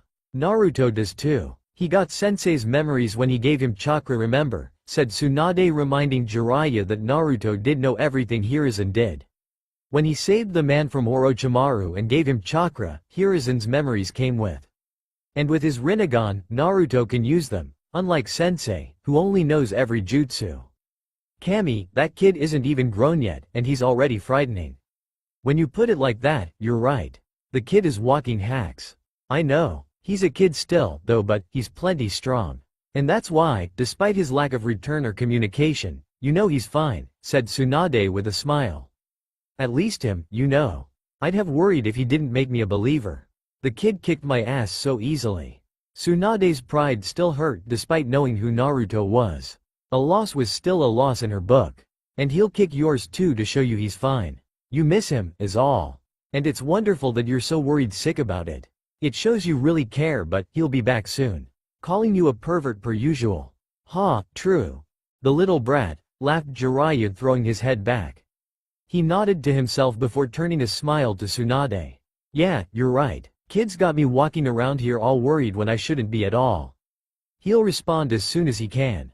Of course he will. Thanks for that, said Jiraiya with a smile, getting a nod from his teammate. He needed that. He already felt calmer. In the meantime, though, Heim, said Jiraiya with a grin sliding on his face. The man's eyes panned down to his teammate's cleavage that was prominently on display as he giggled mischievously. We haven't properly reintroduced ourselves after all these months. What say you and I? Damn pervert, said Tsunade after decking Jiraiya and sending him flying through the air across Konoha. Tsunade was still smiling and shook her head at his antics. At least you're not gonna worry about Naruto as much being unconscious. Continued Tsunade before hearing Naruto's name below. The medic looked and saw a young girl with pale, blonde hair chattering loudly about the boy while rushing into the Hokage's tower. I shouldn't, but I've got nothing better to do until Hiruzen pays me for helping out his shinobi. She seems to know something about Naruto. And with that, Tsunade decided to be nosy. Hokage's office. Hiruzen stood in his office, calmly smoking from his pipe, as he looked out the window to his village below. I'll never be tired of this sight, spoke Hiruzen aloud, looking at his peaceful village. A smile came to his face seeing the people pass by before a knock came on his door. Come in. The door opened, and in stepped a plain-looking woman with round glasses that she pressed back up her nose. Sandame-sama, a Yamanaka Ino is here, and she says she has urgent news regarding Uzumaki Naruto. Naruto-kun? Please, allow her in, spoke Hiruzen as the woman bowed before leaving to get Ino. There hasn't been any word from Naruto since he left for the Nanabi. What could Ino possibly know? Sandame-sama greeted Ino rushing through the door and breathing heavily. Hiruzen greeted the girl with a smile despite the very urgent look on her face. Where's Naruto-kun? Hello, Ino-chan. And Naruto-kun is on a mission, said Hiruzen watching the girl deflate. Hiruzen deflated internally, considering he thought Ino might have known where Naruto was. His worry for the boy made him disregard that no one knew where Naruto went since it was so abrupt. Regardless though, Hiruzen had appearances to keep up. Don't worry, he should return soon. Is there something for him? Yes, this guy is sitting outside the village waiting for him, shouted Ino, frantically getting Hiruzen's eyes to widen momentarily. He says he's here to kill him. Asuma-sensei said we couldn't do anything about verbal threats, but what? You had to go out there. You can arrest him or something, right? Hiruzen held Ino's gaze and could see her hoping there was something he could do. He chose to say nothing as he merely emptied his pipe and found his Hokage hat. Dusting it off lightly, the man put it on before turning to the mind reader. Let me go and see what's going on. Can you lead me? Questioned Hiruzen, getting a nod from the girl before she grabbed his hand. Who knew the girl was so strong? She manhandled one of the strongest men in the world like he was nothing. With Naruto, fuck, one word summed it up pretty simply. Naruto felt weak, and even opening his eyes was quite the chore. Naruto sat up slowly and felt something land in his lap. Looking down, Naruto saw it was a wet piece of clothing that had probably been on his forehead. Thought Naruto, spotting a campfire a little bit away that was currently out. Naruto continued surveying his surroundings to find Fu settled on the other side of the campfire, sleeping soundly. And from his current spot, Naruto realized they were in a cave. Another cave? My damn head. Naruto clutched his head, feeling dizzy, before he shrugged it off and began to stand. Naruto cautiously stepped over Fu, moved to the cave entrance, and knew where he was. He remembered it exactly from Kakuzu's memories that he took when he ripped out the man's soul. If this is correct then, said Naruto, dropping down the 30 feet of the cave to the earth below. Naruto saw what he already saw in his head. His turtle lion was still out and about and looked at him when he landed before it. Hi, buddy. Anything go wrong? Naruto petted the animal lightly on the head, getting it to nestle into his touch. Naruto smiled before dispelling it back to where it came. And once the smoke cleared from it dispelling, Naruto could see a brush of foliage that didn't match the greenery around it. Walking by it, no one would ever notice. Naruto did because he had Kakuzu's memories. Demetsu, guiding destruction, said Naruto, holding out a palm to the different patch of grass to pull it up with his gravity powers. The patch drifted to his palm as Naruto smiled, seeing a safe was underneath. A clone popped into existence next to Naruto as he looked at it. You know the code and where the traps are, right? The clone nodded with a smile as Naruto nodded back. Make sure it is still 12,740,093,800 ryo like Kakuzu counted last time he was here. Gotcha, boss, said the clone, walking over to the safe before turning the cylinder lock to get to work. Naruto then jumped back to the cave entrance from earlier and turned his eyes to the still sleeping Fu. He didn't want to disturb her, but he had a few questions. So, Naruto walked over to the tan-skinned girl and kneeled beside her. Hey, shouted Fu, snapping awake before looking around frantically. Ouch. Fu looked toward the noise to see Naruto lying next to her while holding his gut. Why was he holding his stomach like that? Then Fu looked over to see her fist outstretched and realized what had happened. "Oh, I'm so sorry, Naruto-san. I was startled. I noticed," said Naruto weakly, showing how bad that punch hurt. Fu then latched both hands on either side of Naruto's face and scrutinized it from up close. A mild blush tinted Naruto's cheeks as he just looked at her. Are you okay?" "Yes, are you okay?" "Yes, I feel weak, but nothing time won't heal." "You sure? You had me worried? Really? Really? You've been out for 2 days." Fu knew better and was very prepared for Naruto's outburst. So she didn't even react to the shout from the Rinnegan user. 2 days? Shrieked Naruto loudly, getting Fu to nod her head to confirm it. 2 days? This body. The Shin-shun put me out for 2 days, thought Naruto looking down at that knowledge.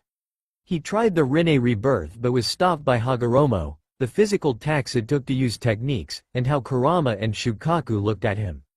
It was more and more evident. I'm not Hagoromo. I've never been. I've always been Naruto. Kami, I'm an idiot. Hagoromo's memories were in his head. Well, so were 2 members of the Sound Four, Hiruzen and Kakuzu. He didn't magically become them after that. Naruto was still Naruto, so it should be the same with Hagoromo. He was Naruto, Uzumaki Naruto. Always had been and always will be, memories be damned. Who's Hagoromo? Questioned Fu, getting Naruto to look at her with an eased expression. Don't worry about it. It's just a name, said Naruto, placing his hands on Fu's wrists to remove her hands from his cheeks. Naruto stood while pulling Fu up to stand with him. I'm sorry for making you worry, but I'll be fine now. I promise. Okay, I'm glad, said Fu as Naruto patted her hands before turning around. Fu couldn't help but notice something weird. Did he grow a couple of inches? He's taller now. Now, I don't know about you, but I need a bathroom in my bed, spoke Naruto, stepping to the cave entrance with Fu stepping up beside him. Chikushodo. Now, let's get you home. In a poof of smoke, Naruto's Tengu was summoned and stood tall as the cave despite its feet touching the ground 30 feet below. Naruto patted the animal's beak before cringing at the loud shout from Fu. No, I don't want to go back there, shouted Fu, getting Naruto to turn to her. The girl was trembling as she shook her head vehemently. Please, anywhere but there. Why not? Asked Naruto with concern. Fu looked down, unwilling to tell him, as Naruto walked before her and held out a palm. Can I see for myself? Fu looked at him to see concern and a bit of hidden fury on his face. Naruto had saved her once with no provocation to do so. Maybe he could do it again if she just told him. But she wouldn't use words. He could dig for it himself. Ninjendo, said Naruto, holding Fu's hand and closing his eyes. A second passed before his eyes snapped open and he nodded. We don't have to go there. We won't go there, continued Naruto before looking at the girl with sorrow-filled eyes. I'm sorry for what happened to you, but never again. Never again. We'll go to Konoha for now. Hokage Gigi will know how to handle this. Fu nodded her head since that was where Naruto would also be going. She was going to stay with him for a while. He would make sure everything went right from here on out. It's what her Biju, Chome, said when Naruto left the Biju plane to face Akatsuki. And with that, the two of them set sail on his Tengu back to Konoha. Several hours later, flying atop Naruto's Tengu, the travel back to Konoha wasn't long at all as it touched down a few miles outside of the village before dispelling. From there, Naruto teleported with Fu to the Hokage's office.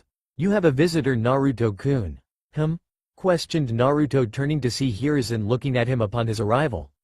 Naruto raised an eyebrow and looked at the currently asleep Fu in his arms held bridal style. How did you know I had a visitor? I didn't mean the Nanabi Jinchuriki, said Hiruzen, recognizing the girl. Naruto-kun said Chome was the Nanabi, of course, he would return with the Nanabi Jinchuriki. Thought Hiruzen before also realizing something. Naruto was here. And my boy, you're back. You had us worried. I'll explain later, but you said I had a visitor? Questioned Naruto, looking at his cage. Yes, he's at the west gate, said Hiruzen, getting Naruto to nod. He's here to kill you. Continued the cage, getting Naruto's eyes to widen. If Naruto's visitor was here to kill him and Hiruzen knew about it, why was he allowing that person to sit so close to home? It's something you'll have to handle. I was going to, but it's something you should do.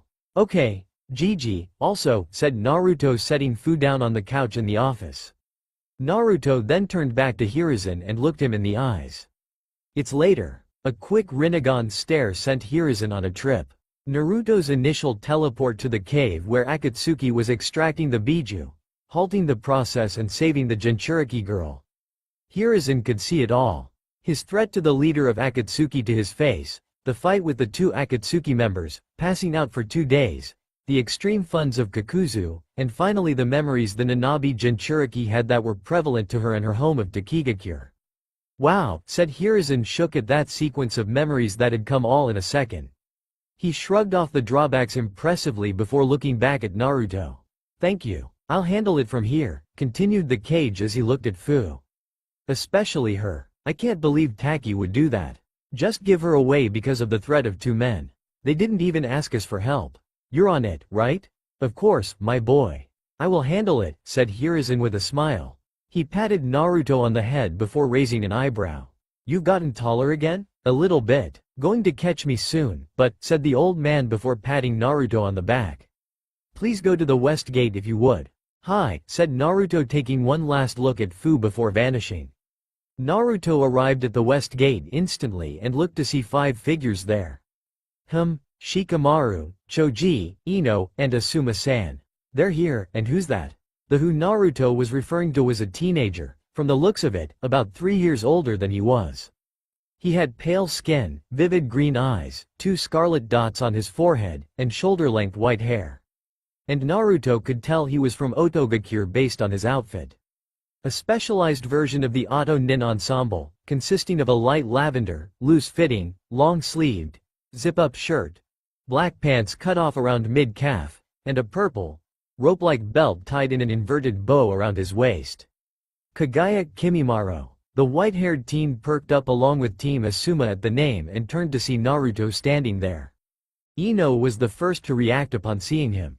Naruto-kun, you're back, shouted Ino, getting a smile from Naruto at her excitement before she realized that his Rinnegan was out and that everyone could see.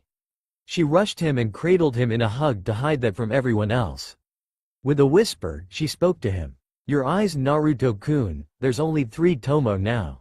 Are you okay? Naruto smiled even more at Ino's attempt to keep his Rinnegan hidden from her teammates and the Oto ninja. A lot different from the girl trying to expose him less than a fortnight ago. It even tugged at his heartstrings that she noticed the lack of Tomo in his eyes too. Naruto just calmly removed her from him before shaking his head amusedly. It's fine, and I am fine. I promise. Also, I'm quite certain that the news of my Rinnegan will spread like wildfire in the coming days since an enemy of mine has noticed them, said Naruto, thankful that Ino at least was considerate of his desire to keep them hidden. But, if the story was going to get out anyway, Naruto figured he wanted to tell some people at least before they read about it in the papers. So he did that as he looked at the remainder of Team Asuma. So, yeah, I have the Rinnegan. Ino-chan wasn't lying back then. Shikamaru, Choji, and Asuma all stood stunned at the casual admission from Naruto. Especially considering they could see his currently 3 Tomo Rinnegan looking right back at them to confirm what he was saying. Nah Naruto, stammered Asuma as the cigarette he'd been smoking fell out of his mouth. Yeah, crazy, right? It's a nice story that I'll tell once I get a few more people together, so I don't have to repeat it, said Naruto before turning to the white-haired teen from Oto. Naruto knew who this was from Sakin's memories. Kagaya Kimimaro, I'm guessing you're here to see me for what happened to Orochimaru. You're Uzumaki Naruto? Questioned Kimimaro, looking at Naruto with a bored expression.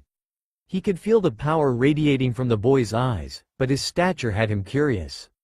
Kabuto returned without Orochimaru-sama and said, Uzumaki Naruto of Konoha, killed him, not the Sandame, but, he's just a kid. Thought Kimimaro, watching Naruto nod to confirm he was him. Is this a joke? Where is the real Uzumaki Naruto? The one that killed Orochimaru-sama. He is I, said Naruto before the Tomo in his eyes orbited his pupils and trapped everyone in the area in a flashback. They were all subjected to Naruto entering the fight between Orochimaru and the Sandame, Naruto handling the Edo Tensei summonings of Hashirama and Tobirama, and lastly, to him destroying Orochimaru's soul. The 5 all returned from the visions and were visibly shaken by what they saw. Do you believe me now? I am Uzumaki Naruto, and yes, I killed your master. Kimimaro was visibly breathing heavily from the memories he had viewed. It had felt like he'd done everything that Naruto did. He could feel it all and was even the one to complete the Shun Goku Satsu that ended his master's life. It enraged him, and now, the cause of his anger and current loss was standing right before him. Naruto would pay for this. I'll kill him right now. You wouldn't survive, said Naruto, getting Kimimaro to stop his lunging at him before he could even try it. Kimimaro just stared at Naruto to see sorrow-filled eyes looking back. Seriously, you wouldn't survive. Even if you wanted to attack me, you can't move a muscle. Continued Naruto as Kimimaro looked down to see his shadow was connected to Shikamaru's. He'd forgotten that Naruto had 4 comrades there, and all of them looked ready to handle any aggressive action from him. I'm sorry that I took your master. I don't know what he meant to you. I acted in defense of my loved one without considering that Orochimaru also had those who loved him in return. So, I'm sorry for taking him away from you. Kimimaro focused his green eyes on Naruto as he watched the boy walk up to him. He believed Naruto's apology was genuine and didn't stop him from touching his chest. Orochimaru still lives within you, right here, said Naruto, alluding to the curse mark settled on the boy's chest. But his essence isn't something I can allow to continue thriving in this world. Continued Naruto, pulling out the remnants of Orochimaru from Kimimaro before the King of Hell spawned behind the Auto Ninja. Naruto tossed the soul within before returning his palm to Kimimaro. If you wish to hate me, I understand. At least allow me to do this for you. In the same sequence as last time, Naruto moved his palm from Kimimaro, only this time, he had Kimimaro's soul attached. The boy's lifeless body stood before him until the King of Hell extended its tongue to snatch the body away into its mouth. Chewing a few times, the King of Hell opened its mouth again before Naruto tossed Kimimaro's soul back to his body. What was that? Thought Kimimaro, feeling like he'd died, but he couldn't feel any time had passed either. It was weird, but even more bizarre was how he felt. My body. Wait, did you heal me? Yes, your terminal illness is gone, said Naruto, watching Kimimaro step out of the King of Hell's mouth and test his body. The King of Hell slowly descended into the ground as Naruto closed his eyes and sighed. I know not of your past to the fullest extent. I do know that you're a ninja and that you've followed Orochimaru's orders. But Orochimaru is no longer here, and you don't give any inclination of malicious intent like Tayuya-chan didn't. Otherwise, the King of Hell would have kept your body. Continued Naruto before simply turning away. If you still want to kill me, then find a better opportunity. But I stole your master's life, so I figured the least I could do is allow you the chance to keep yours. Naruto-kun, said Ino, watching him begin to walk back to Konoha. Thank you, Asuma-san, Shika, Choji, and Ino-chan. I appreciate you all being here and worrying about me. It is no longer necessary, said Naruto, continuing his gait to Konoha. The team of 4 started following him, with Asuma keeping his eyes on Kimimaro's stagnant frame. I hope to see you again someday, Kimimaro. Hopefully, a more pleasant meeting. Naruto continued to Konoha as Asuma watched Kimimaro nod before turning away from Konoha and walking away slowly. Asuma could feel the two of them would meet again. I hope that doesn't come back to bite you on the ass, thought Asuma before fully turning to follow the 4 teens back home. His eyes were mainly on Naruto. And I hope you explain what happened to you soon too. You got the Rinnegan. I thought that was just a fable Dad told to help me get to sleep. Since she knew, all of Team Asuma, sans Ino, watched Naruto and couldn't wait to hear his story. It was sure to be good. Naruto's home. In an instant, Naruto arrived home right in his bathroom after bidding Team Asuma adieu. Cranking the shower on, Naruto quickly stripped before stepping right on in. I need a new place. Water still runs cold, thought Naruto, scrubbing himself clean as quickly as possible. Honestly, he didn't even give the shower a chance to get to its lukewarm status like normal, but it wasn't steaming hot as it should be. And that needed to get rectified soon. A quick rinse after soaping up, Naruto turned the cold water off before drying off with a towel. His pajamas on, which consisted of his toad cap, toad shorts, and a white shirt, Naruto stepped out of his bathroom and plummeted on his bed unceremoniously. Oh, how he missed his bed. And oh, how he needed some sleep. He was going to get sleep regardless of the hand currently mushing his face and foot trying to kick him off his bed. "Oi, Sunflower, what the fuck are you doing?" shouted Tayuya, having been in the bed sound asleep until Naruto plopped down on it. She then realized that Naruto was also trying to sleep with her, and she wasn't having it. "Get the fuck up, I was already here, Tayuya-chan. Please," said Naruto, turning his Rinnegan to her and getting her to freeze at the killing intent he was leaking out. "This is my bed, my apartment, my home. I am going to sleep in my bed. I don't care if you're also here because I'm likely not moving from this spot with how tired I am," continued Naruto, turning the killing intent off when he realized he might be scaring the girl. Naruto turned his face away from her before closing his very heavy eyes. "I have Akatsuki stuff, Auto stuff, Fu stuff, explaining stuff, and a lot of other stuff I don't know if yet to handle starting tomorrow. But today isn't tomorrow, so I'm going to sleep. Please don't disturb me." Tayuya sat on the other side of Naruto's bed and watched him casually drift off to sleep in less than 10 seconds after speaking. A minute passed before Tayuya realized he was genuinely out for real before she narrowed her eyes. "I don't care. Wake up," shouted Tayuya, nudging Naruto and not getting a response. "Your bed ain't big enough for both of us. And I was here first. I'm not moving," continued Tayuya, flopping back down on the bed and stealing all the covers. She huffed and settled down before turning to see Naruto still had yet to move. "And who the fuck is Fu? Wake up, you stupid runt. I know you hear me. Wake the fuck up." Tayuya kid and would keep trying until she could push no more, but Naruto was out. And he wouldn't be waking up until morning came. Tomorrow would be such fun, but for today, Naruto would rest. He did need it. That's all for my now. If you enjoy, then please like, share and do comments.